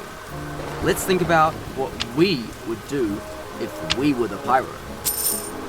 Alright, we got him up there, he's gonna go up there, took the ammo, just gonna hope he went in there, he's gonna go for the big health and ammo, turn down here to restore and get, yep, there he is, just gonna air blast him off the cliff like that, and then I'm just gonna do a taunt, because it's really funny. But of course, we aren't the pyro here, we're the spy, and we've just predicted his prediction.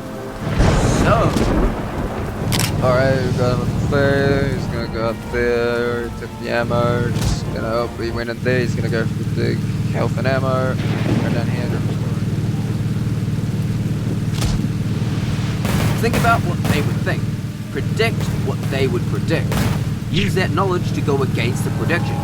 People catch on to the fact spies like to run to the nearest health and ammo, so mess with that expectation.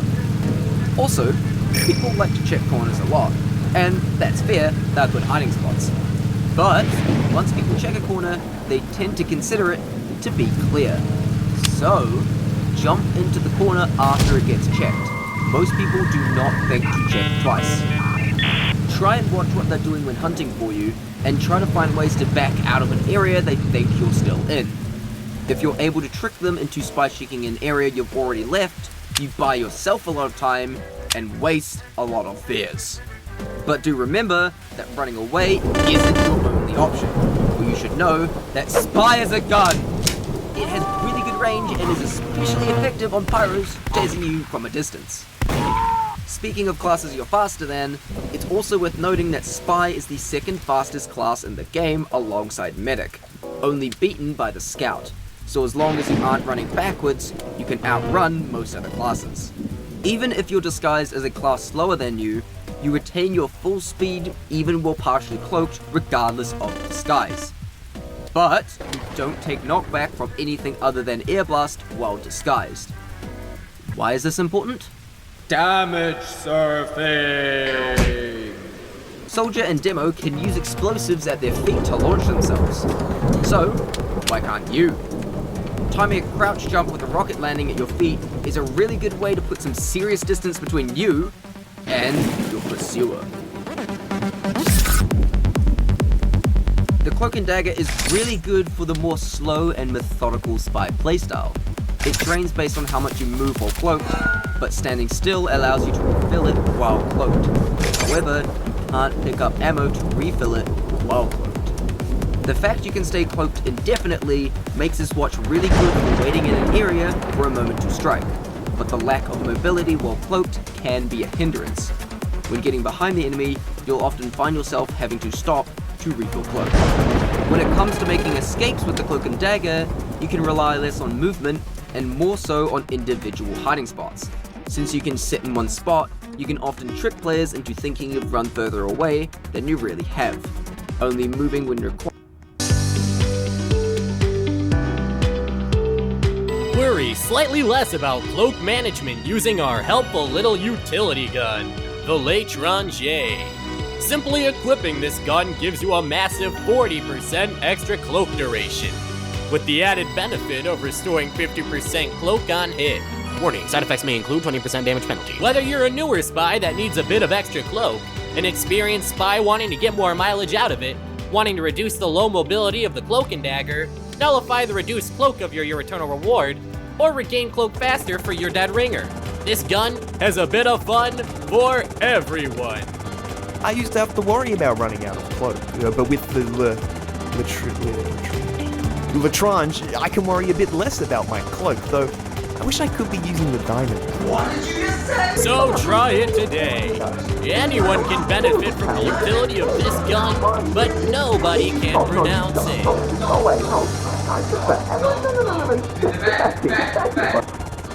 required to avoid detection.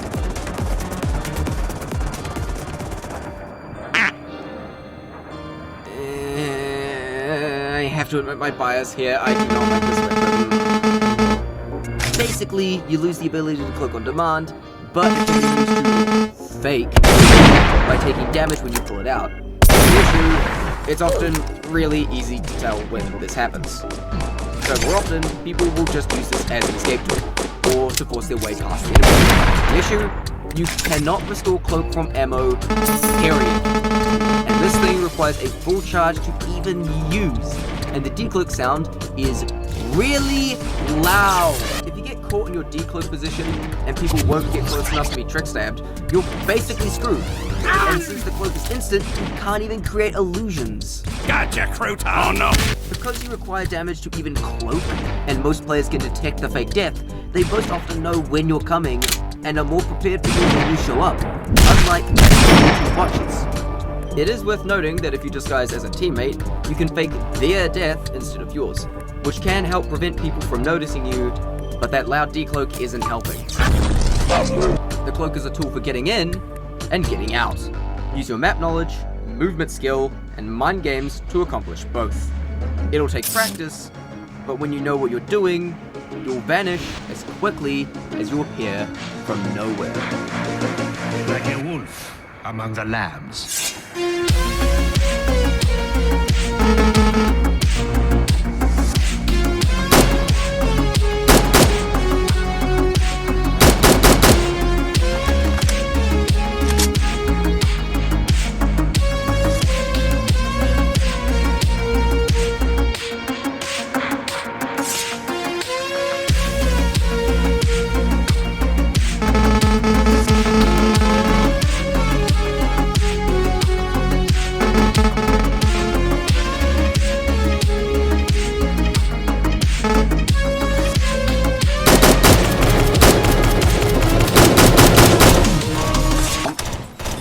Yeah, I do. Yeah, so I actually did not that.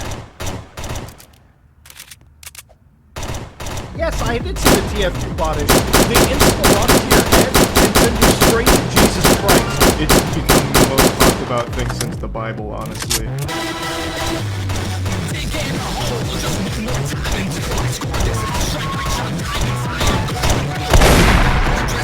Botting. We've all seen it. In most games, cheating is done by human players, but this isn't the case with TF2's hacking bots. They automate everything. Queuing for games, picking the sniper class, spamming the voice chat, using aimbot to send you straight to Jesus Christ. And these bots are run by degenerates who have more laptops than sense. But it's worth noting that these bots target casual gamers, not competitive. But of course, nobody plays on Valve's matchmaking. What I'm really talking about are the third-party services and leagues. I'm sorry, I'm not good. I apologize for ego. Please forgive me. I'm just European. These matches are planned out in advance between specific groups of players, and take place on private servers, passwords and everything. And when everything is moderated, obvious cheating just gets you banned instantly. To slip past detection, cheaters need to be subtle, and try to appear as legitimate players, a practice that's often referred to as closet cheating. It sounds foolproof, but there's a very real risk of getting caught anyway. When playing in a league setting, players are required to record their matches. TF2 includes a built-in recorder, letting players create demo files. And if you're suspected of cheating, you'll need to hand over those files for inspection. No, unacceptable! I could continue on with the discussion about hacking, but I'm sure it's been talked to death by now, and I think people are starting to get tired of Valve's apathy towards the issue.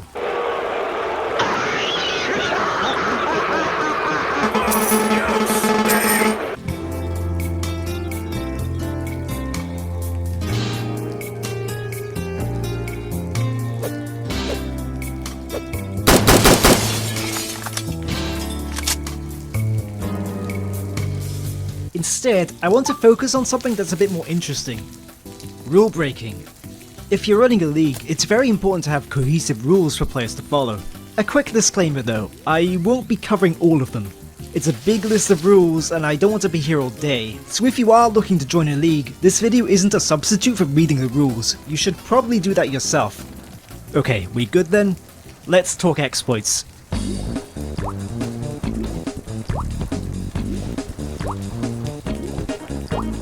Normally, competitive servers run class limits. For example, in most competitive formats, teams are not allowed to have more than one demoman. But if 2 or more people respawn at the exact same time, whilst switching classes, they can respawn on their new class, bypassing the restriction. And since TF2 spawns players in groups, called respawn waves, this isn't really hard to accomplish. If you use the retry command in the developer console, it will reconnect you to the server. This is useful if, say, your internet drops out while in the middle of a match and you need to rejoin. Using it for that purpose is totally fine, so what's the problem? Well, it ignores respawn times. If your respawn time is particularly long and your PC's loading times are quick, it can genuinely be faster to reconnect to the server. Abusing this is banned.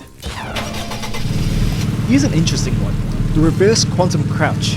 For a bit of backstory, there used to be a bug called the quantum crouch, but it was patched.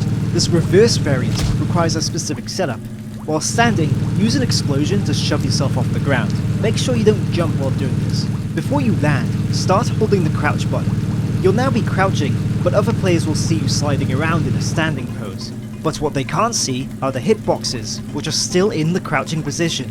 This has a few weird results. Sentry guns will assume you're standing, but because you're really crouching, they just end up missing. Because of issues like this, any exploit that messes with players' animations or their hitboxes tends to be banned in principle. No! A funny result of this is that the reference pose bugs are banned too, even though they're pretty harmless. You can't shoot your weapon while in a reference pose, so it doesn't really impact anything. But there is a variant of this bug that does allow you to shoot enemies. The Contracker exploit. This item is so buggy that it kind of warrants its own video. But this isn't that video, so let's just focus on whatever the heck this is. Normally, opening the Contracker menu just opens the menu. However, if you do have a Contracker equipped in your action slot, your character will do a neat animation where they take it out and look at it. If you close the menu, another animation will happen where they put it away. It represents what you're doing in the game, which I think is pretty cool, but it's also really buggy. I mean, look, I'm just spamming F2, and I'm sliding around like mad. I haven't even gotten to the actual glitch yet. In order to tell whether the menu is open or not, the game uses a console command. When the menu is open, the value is set to 1. And when the menu is closed, it's set to 0. Unfortunately, Valve forgot to prevent players from just changing the command at will. And since console commands can be bound to keys, we can make this process even easier. And this means I can access other menus while the Contracker is active.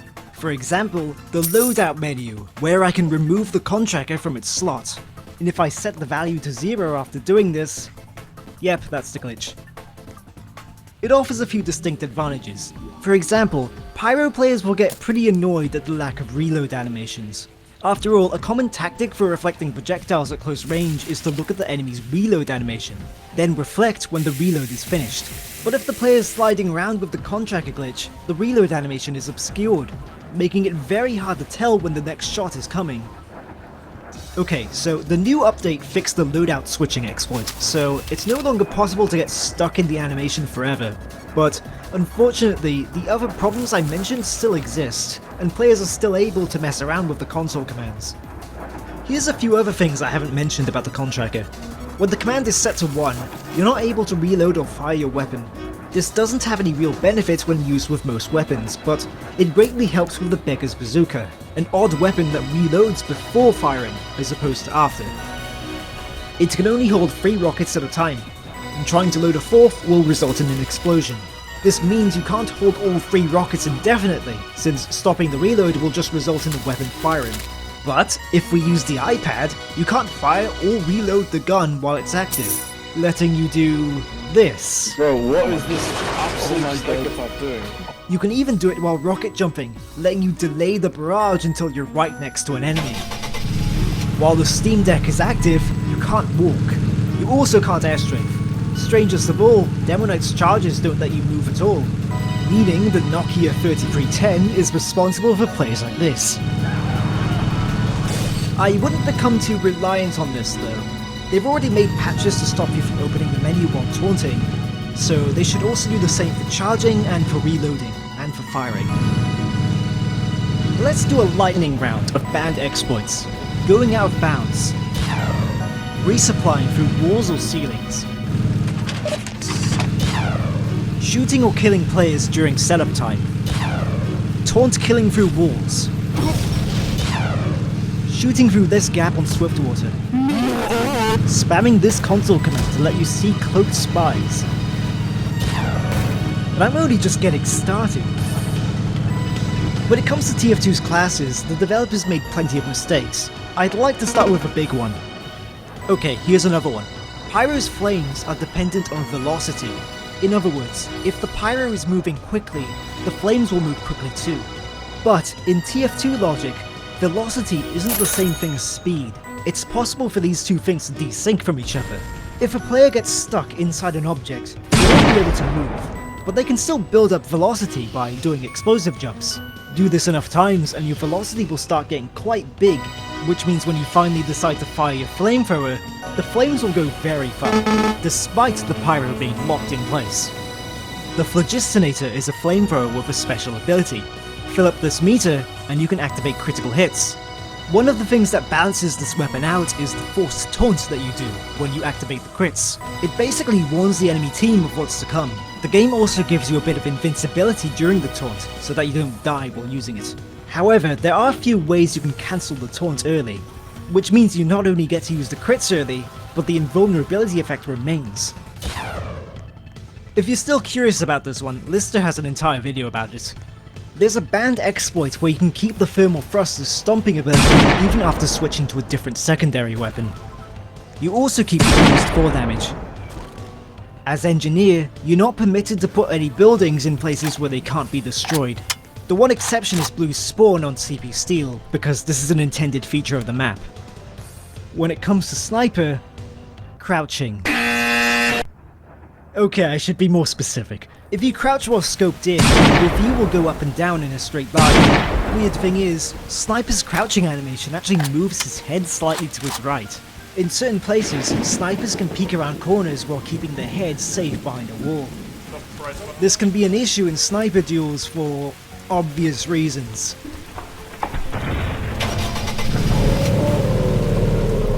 Who's got on the demo? I really wish I weren't here right now. ETF12 made the decision to ban this exploit, but RGL allows it.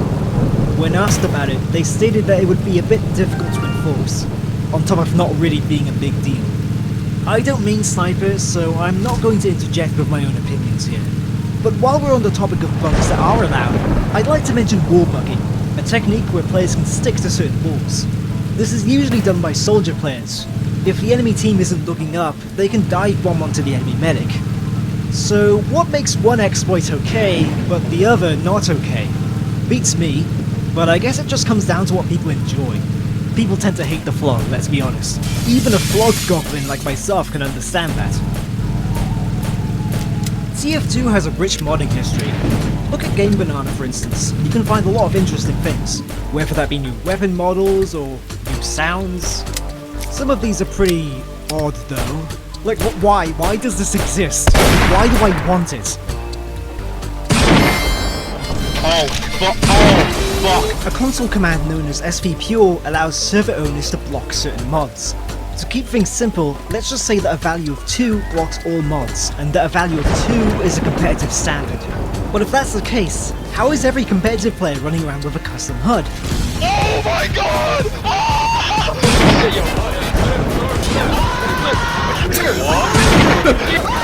Wait, what is that crosshair? Anyway, the game makes an exception for custom HUDs. Players are deliberately allowed to use custom HUDs in all servers.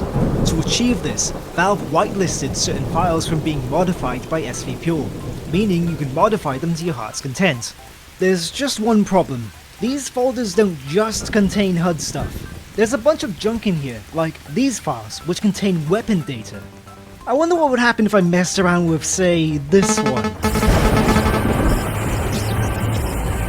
Thankfully, weapon stats are server-sided, which means when you join a server that's not yours, you'll just be given a regular rocket launcher with weapon stats. But there are a few lines in this file which aren't stats, but are just cosmetic things, like explosion effects. So if I change this, I can customize the explosions however I want, and it will be allowed in any server I join. These explosion mods are actually pretty cool, and they're actually allowed in almost all competitive leagues. They do technically give a visibility advantage since the default explosion smoke is pretty annoying, but I think people just really like the customizability and so it's been allowed. I've been using this orange flash in every single one of my videos. If you really want to give yourself an advantage, you should turn your attention to muzzle flashbangs. You can get a bit creative when it comes to revealing players behind walls, such as by making a really big effect or just straight up using wall gear. I mean, look at this, it even persists through cloak. Spy just doesn't win. Yeah, those are stink lines. Does he smell? Tim. And I haven't even scratched the surface when it comes to sketchy mods. For example, custom HUDs can be modified in a way to remove the sniper's scope, giving players more visibility. I will give credit though, Valve did try to fix this one, only for a workaround to be found one day later. This was 8 years ago, and Valve still ignores it to this day. Look at these box shadows, achieved by editing the HUD to load a font that doesn't exist. Actually, that probably raised more questions than answers. Almost any model in the entire game can be removed via modding. Unacceptable. That said though, the no hats mod is allowed. Acceptable. And there are a few other mods that are considered fair game. There are a lot of things I've omitted for the sake of this video's pacing, but I think I've made my point. This game's a bit of a disaster. I mean, it's a lovable disaster, but still.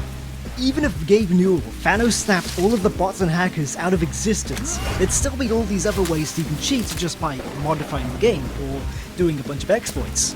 And I've not shared anything brand new or groundbreaking here. What I've done here is just read a bunch of Wikipedia articles and transform them into content. The fact that some of these exploits are... If it's gorgeous you want, stunning, beautiful. Against all the mercenaries two brothers can hire. Weapons mankind can produce. They will send unto you. Only them.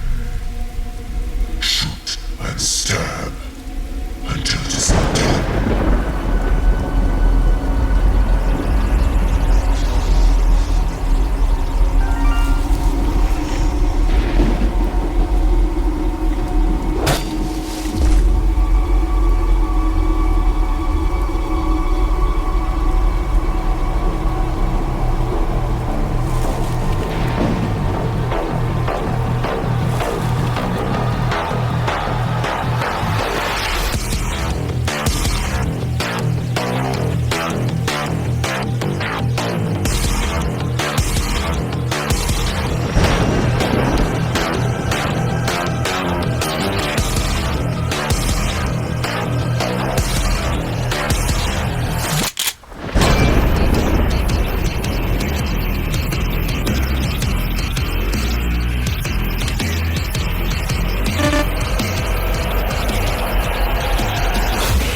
Pyros are great at detecting spies, with very little effort. Their flamethrower covers a large area near them, and it only takes one of those particles to set you on fire. Once you have been set on fire, not only will your health drain, but the effect is visible to other players, instantly revealing your disguise and making you visible while cloaked. Of course, once the pyro knows your location, they can track you down and kill you incredibly fast with the sustained and easy to aim damage of the flamethrower, and your low health. Since most of your kills are the result of backstabs, you find yourself getting very close to the enemy, and that's where the effective range of the pyro lies. Not to mention, he possesses unlockable weapons that can set you on fire from a distance, or help close in distance. So when it comes to dealing with pyros, one of your biggest priorities will be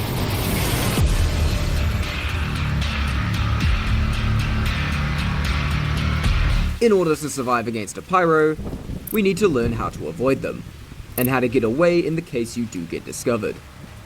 Since the flamethrower is almost always the way you'll get discovered by a pyro, it's especially important to avoid it.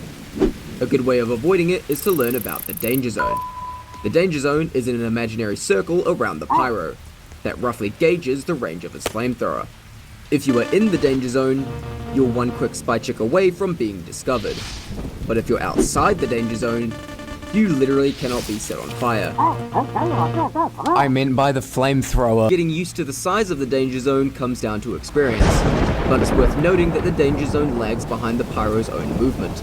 Because the flame particles aren't affected by the pyro's speed, it actually has slightly less range in the direction they're moving. And the reverse is also true. Also, the flamethrower, like most weapons in TF2, has a distinct noise. So put on some surround headphones and keep your ears open, as you can often hear a spy check coming before you even see it. In fact, pyros that spy check too much can often be inadvertently easier to avoid due to you always being able to hear them.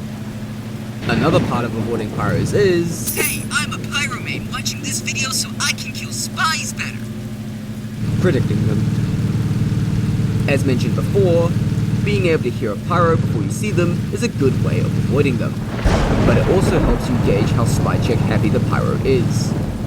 Try to find paths that the pyro isn't covering, and simply stay out of the danger zone.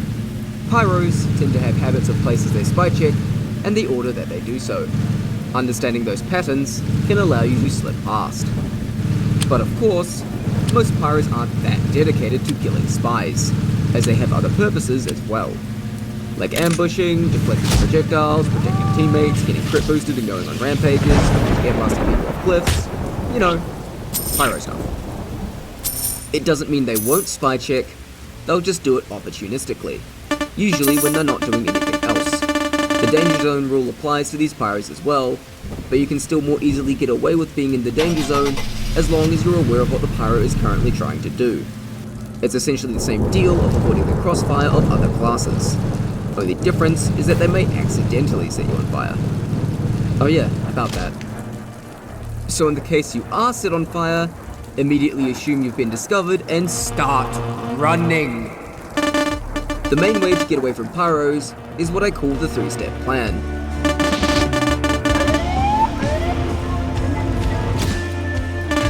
Have you guys considered a bassier siren sound? The whoop whoop could be so the elevation, the 1. Run away. 2. Get rid of afterburn. And 3. Lose them. When running, face away from the pyro. You are slightly faster than the pyro, but running backwards slows you down just enough to make the pyro faster than you. And besides, like I said before, the flamethrower is loud, so you'll have a good idea of where the pyro resides relative to you anyway. Once you are out of flamethrower range, the 2 best ways to get rid of afterburn quickly is by picking up a health pack or cloaking. Picking up a health pack gets rid of afterburn instantly, and if you watch the spy psychology on Cloak, you'd know that being cloaked makes afterburn wear off twice as fast. As a side note, you can get rid of afterburn by jumping into water, but it does temporarily make you wet, and the subtle dripping effect from it may reveal your position while cloaked, though not all players notice this. Once the afterburn is gone, you can lose the pyro by either moving so incredibly erratically that they lose track of you, or continuing to make more distance. Since you're no longer on fire, they can't see where you went while cloaked. If you go with the first method, it's advised to instantly change the direction you're moving after you get rid of the afterburn to throw them off. Breaking line of sight with the pyro as quickly as possible helps ensure they won't set you on fire again. If they do manage to set you on fire again, restart from step 1. Once the pyro loses track of you, make as much distance as you can, as it will buy you time until they've realized you've got away. If you go with the method of simply making distance, continue using your superior speed to get away, and be prepared to dodge potential flares. It's often a good idea to run straight into your own team, especially a friendly engineer nest, as it's known that pyros have some difficulties with sentries. If your team is really close by, you can even skip the first 2 steps when being discovered and go right to step 3. Well, most of the time when trying to kill a spy, pyros won't use ear blast because it kind of helps them get away. Just be very wary of cliffs. The pyro often chooses violence, but at times, so will you.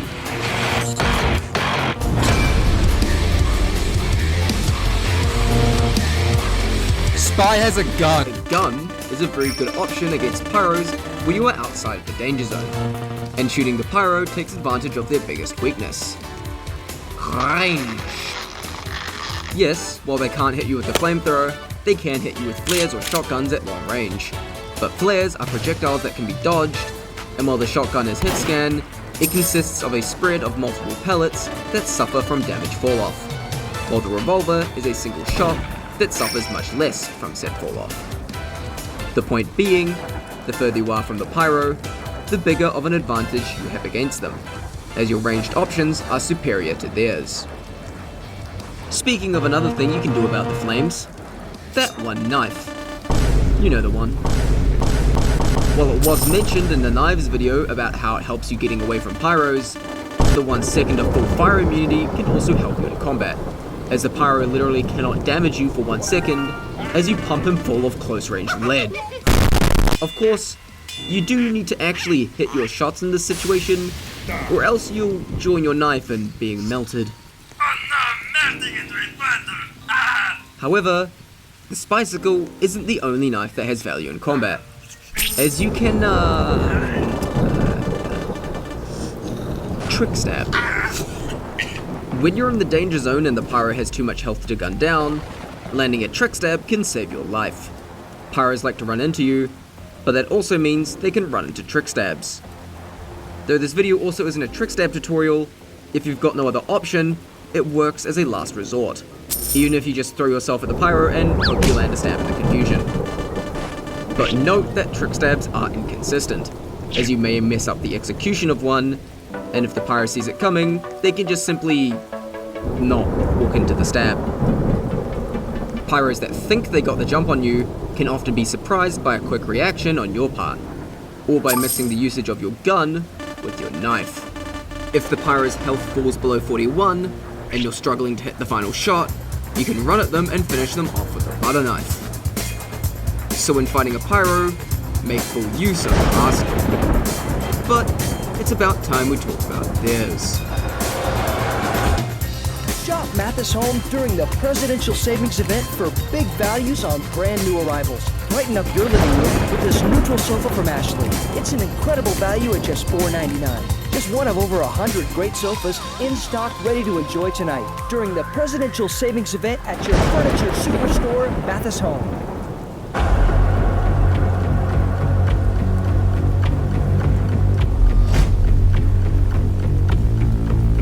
The back burner simply deals critical hits if hit from behind, so the strategy of turning and running away from before is ill-advised in the danger zone of a back burner pyro, though it can be safely used once you make some distance. The back burner does have a slightly different sound to the stock flamethrower, but if you're caught off guard and die to the back burner, take note of the pyro using it for next time. The main draw of this flamethrower is its faster switch speed, so pyros who use it are more likely to use their other weapons in combat.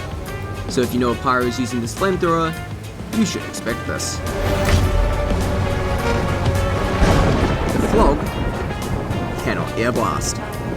And because Flog pyros are generally trying to build their oomph meter by doing as much flame damage as possible, they will very often run at you, typically making it much easier to bait them. However, if the Flog pyro has crits, the danger zone becomes the death zone. If you find yourself in the death zone, just accept your fate. The Dragon's Fury has the potential to be an absolute beast in combat. In terms of spy checking, So with the Dragon's Fury, the danger zone no longer exists.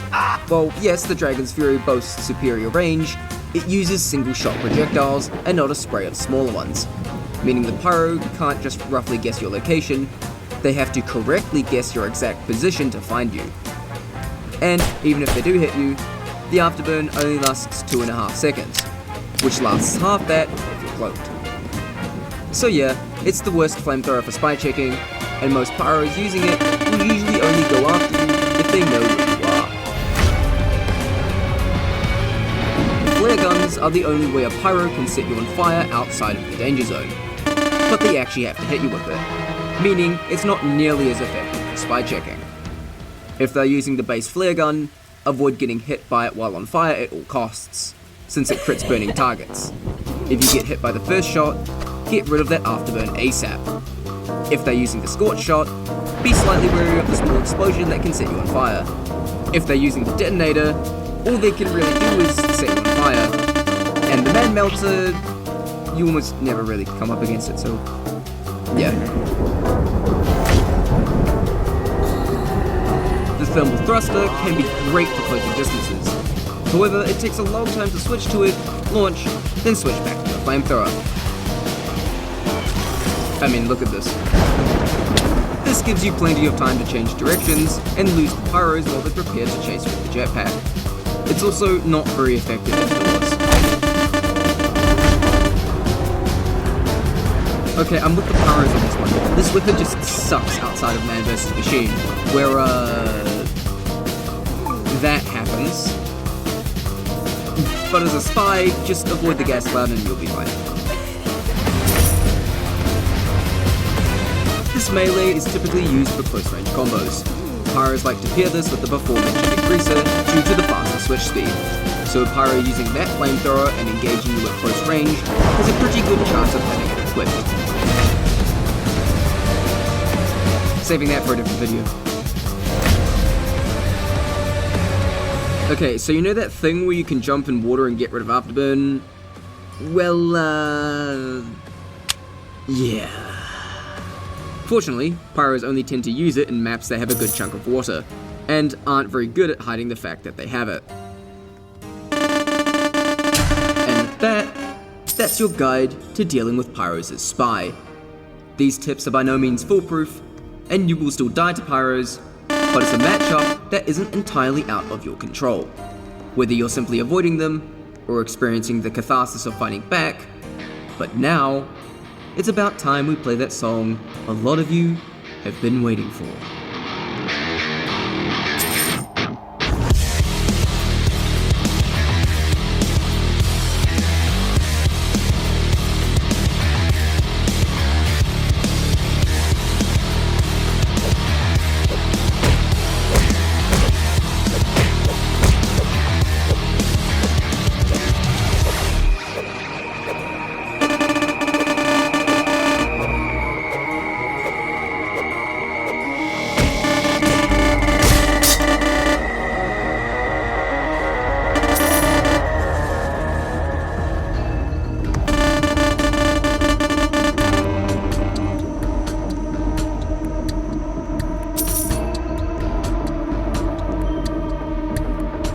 Oh, touch it just delete. Depending on who you ask, Spy is either the strongest class in the game or the weakest. To some, Spy is an assassin that lurks in the shadows, waiting for the perfect moment to strike and wipe out an entire team one by one. And to others, Spy is nothing more than a free kill. For most classes, their main weaknesses are hard-coded into the game. Pyro is strong in close quarters, but he's held back by his poor range. Heavy can take and dish out high amounts of damage, but he's limited by his poor mobility. Scout has insane mobility and DM potential, but he's kept in check by his frailty. For these classes, their strengths and weaknesses are decided by Valve, meaning the overall balance of the class is in their hands. If they want to buff Scout, they can try giving him more longevity. If they want to buff Heavy, they can try giving him an option for better mobility. And if they want to buff Pyro, they can try giving him a flamethrower with greater range. From there, Valve can continue to tweak the numbers until they feel that the class is balanced. But Valve can't do the same when it comes to Spy, because Spy's biggest weakness has nothing to do with him, but who he's up against. Spy's biggest weakness is the experience and awareness of other players. The player base's overall experience in catching spies is something that is both out of Valve's control and only increasing as time goes on. And so, throughout TF2's life, Valve has had a literal balancing act when it comes to Spy. On one hand, they need to give Spy enough tools to let him stand a chance versus experienced players that can see through his disguises.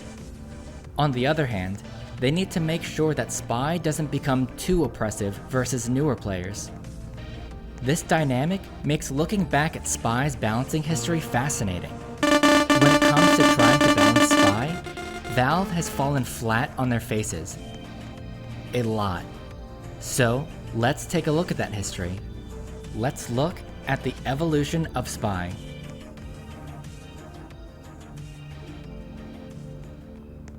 You might be thinking that upon TF2's release, there was nothing stopping a Spy from top scoring effortlessly. And you'd be partially right. There was an abundance of new players that were too busy figuring out how to move and shoot to watch their backs. But there were also players who had already gained experience in identifying spies from playing Team Fortress Classic, TF2's predecessor. And even among those new players, they quickly began to pick up on some basic spy checking strategies. Shoot teammates you can't walk through, keep an eye on the kill feed, and if all else fails, go pyro. So Spy on release was pretty good, but he was also buggy. For weeks, months, or even years after TF2's release, spies would continue to get healed by enemy medics even after losing their disguise. Cloaked and disguised spies would report their achievements to everyone else. Cloaked spies would have a particle beam effect while standing next to a dispenser. Team-colored teleporter effects would show up on invisible and disguised spies. Backstabbing someone while standing on top of them would result in fall damage. And I haven't even mentioned face stabs. Throughout TF2's early years, Valve made several attempts to fix face stabbing through various patches. Though, credit where credit's due, these patches weren't for nothing, as face stabs were much more common back then compared to today. So for the first year of TF2's life, that's the state that Spy remained in.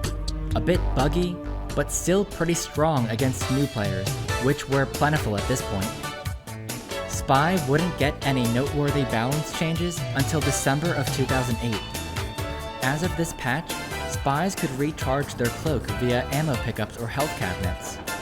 Up until this point, spies would often sit in corners and just wait for their cloak to slowly recharge. Now, they could be much more active in their gameplay. In February of the following year, Valve made two major changes to backstabs in an attempt to fix face stabbing once and for all.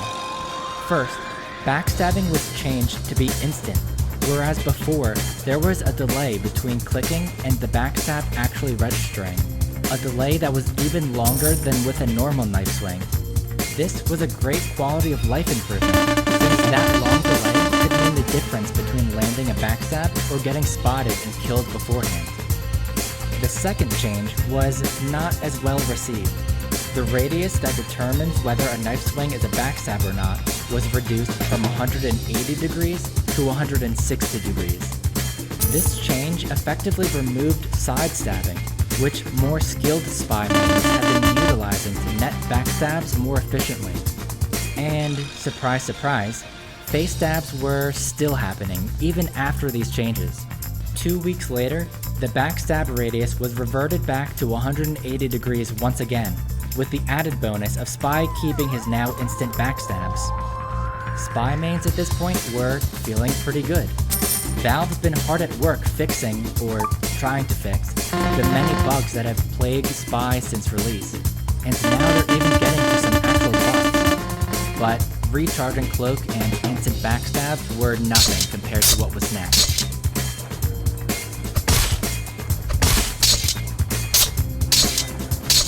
After first being announced in April, the Sniper update officially began on May 12th with the reveal of the Huntsman. Day 3 of the update saw the reveal of the Razorback, to the chagrin of spy mains everywhere.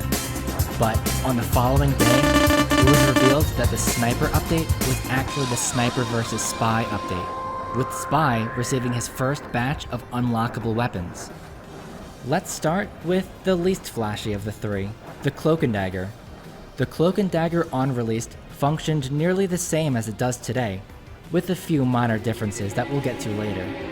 With its ability to allow for infinite cloak, this watch has always been a solid option for those that preferred waiting for the perfect moment to strike. Next, we have the Ambassador. The Ambassador on release was easily the worst unlock in the entire game. It only mini-crit on headshot, which barely made up for its minus 15% damage penalty. Thankfully, Valve bumped its mini-crit bonus up to a full critical hit just a few days later, resulting in that iconic 102 damage headshot. And this made the Ambassador absurdly broken because there was no cooldown between headshots. Once that cooldown was added on a month later, however, the Ambassador remained a popular choice for spy mains. It addressed a common complaint of Spy's revolver being too weak, but required precise aiming in order to achieve that greater damage.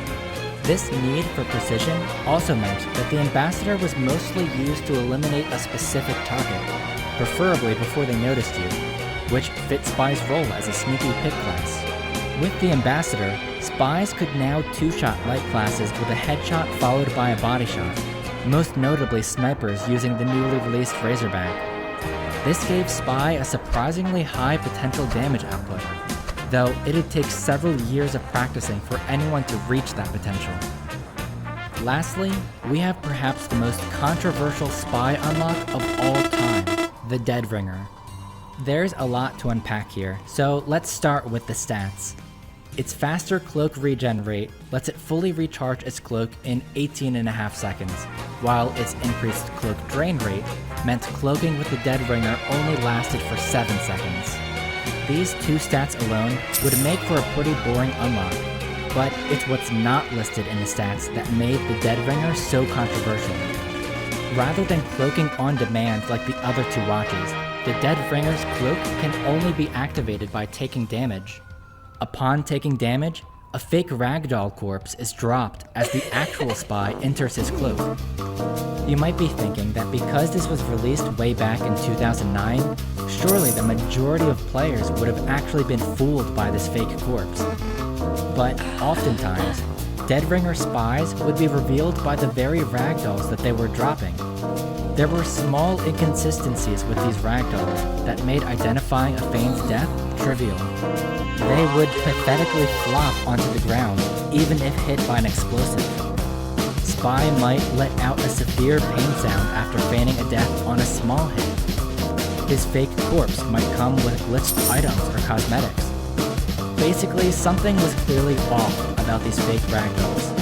And even if you were left wondering if the Spy's death was real or not, players quickly found that they could check the fallen weapon to see if it replenished ammo, or even just press tab to see if the Spy's username was actually grayed out from being killed. So, no, the Dead Ringer had a hard time fooling anyone even back in 2009. But at the end of the day, that didn't matter, because people used the Dead Ringer for one thing and one thing only: to become invincible.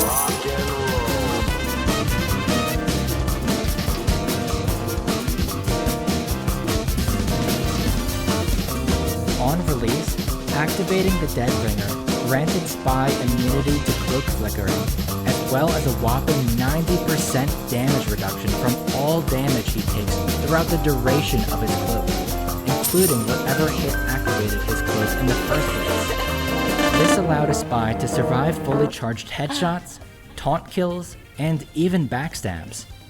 Rather than trying to trick enemies with a Fane's death, Spies were using the Dead Ringer to either brute force their way through a choke point, or to escape from an interaction that they'd otherwise die from.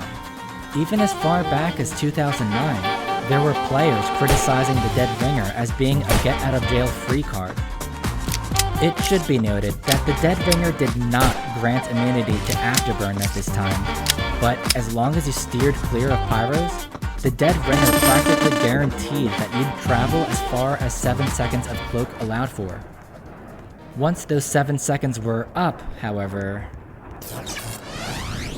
Just like today, the main downside of the Dead Ringer was its loud, distinct decloak sound, which dissuaded Spies from trying to decloak right behind the enemy's backs. Because of this, The Dead Ringer was used more by spies that preferred to use their revolvers rather than their knives.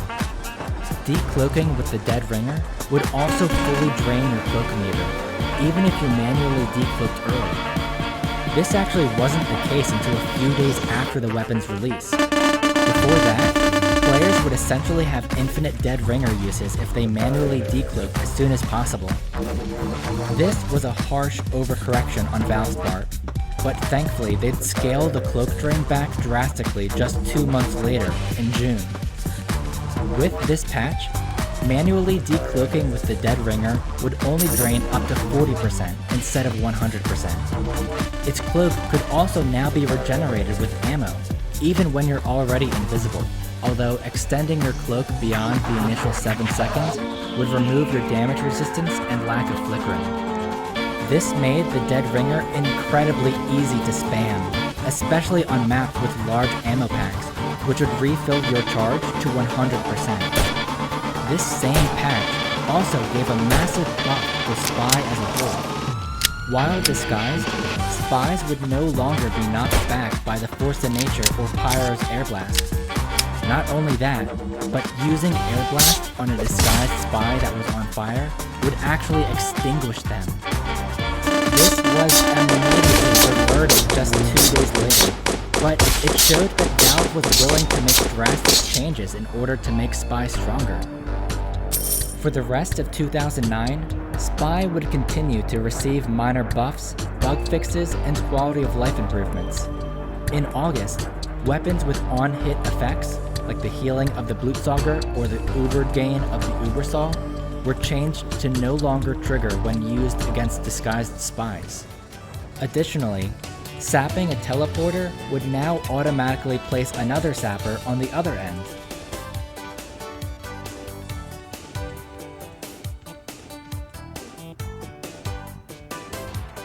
With that, we've reached the end of 2009. While 2007 and 2008 were mostly about fixing bugs and oversights, this year was all about buffs, whether it be with solid new unlocks or quality of life improvements. The 3 new weapons released this year helped to flesh out Spy's playstyle without straying too far from his role as a sneaky assassin. The Cloak and Dagger was appreciated by Spy mains who preferred to wait for a key backstab pick, while the Ambassador and Dead Ringer were enjoyed by more aggressive players. And for those who wanted a mix of both playstyles, the stock Revolver and Invis Watch were still perfectly viable.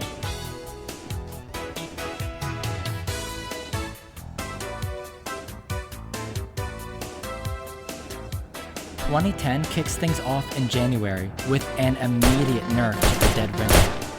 Decloaking early with the Dead Ringer now reduces cloak by at least 60%. The amount of cloak that you could gain from ammo packs was also capped at 35%. These 2 changes made it impossible to regain your Dead Ringer charge with a single ammo pack, giving the enemy team time to kill you for good.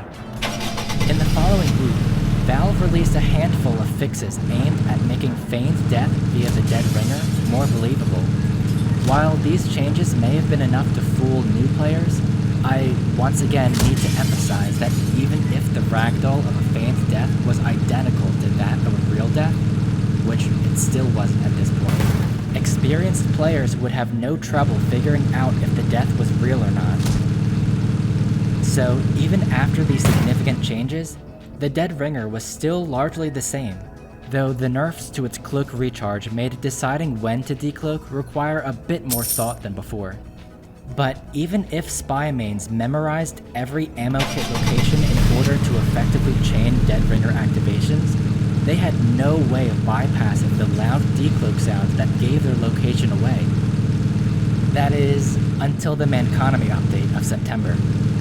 This update introduced 2 new unlocks for Spy, the L'Étranger and the Your Eternal Reward. The L'Étranger was, unfortunately, not very impressive upon its release.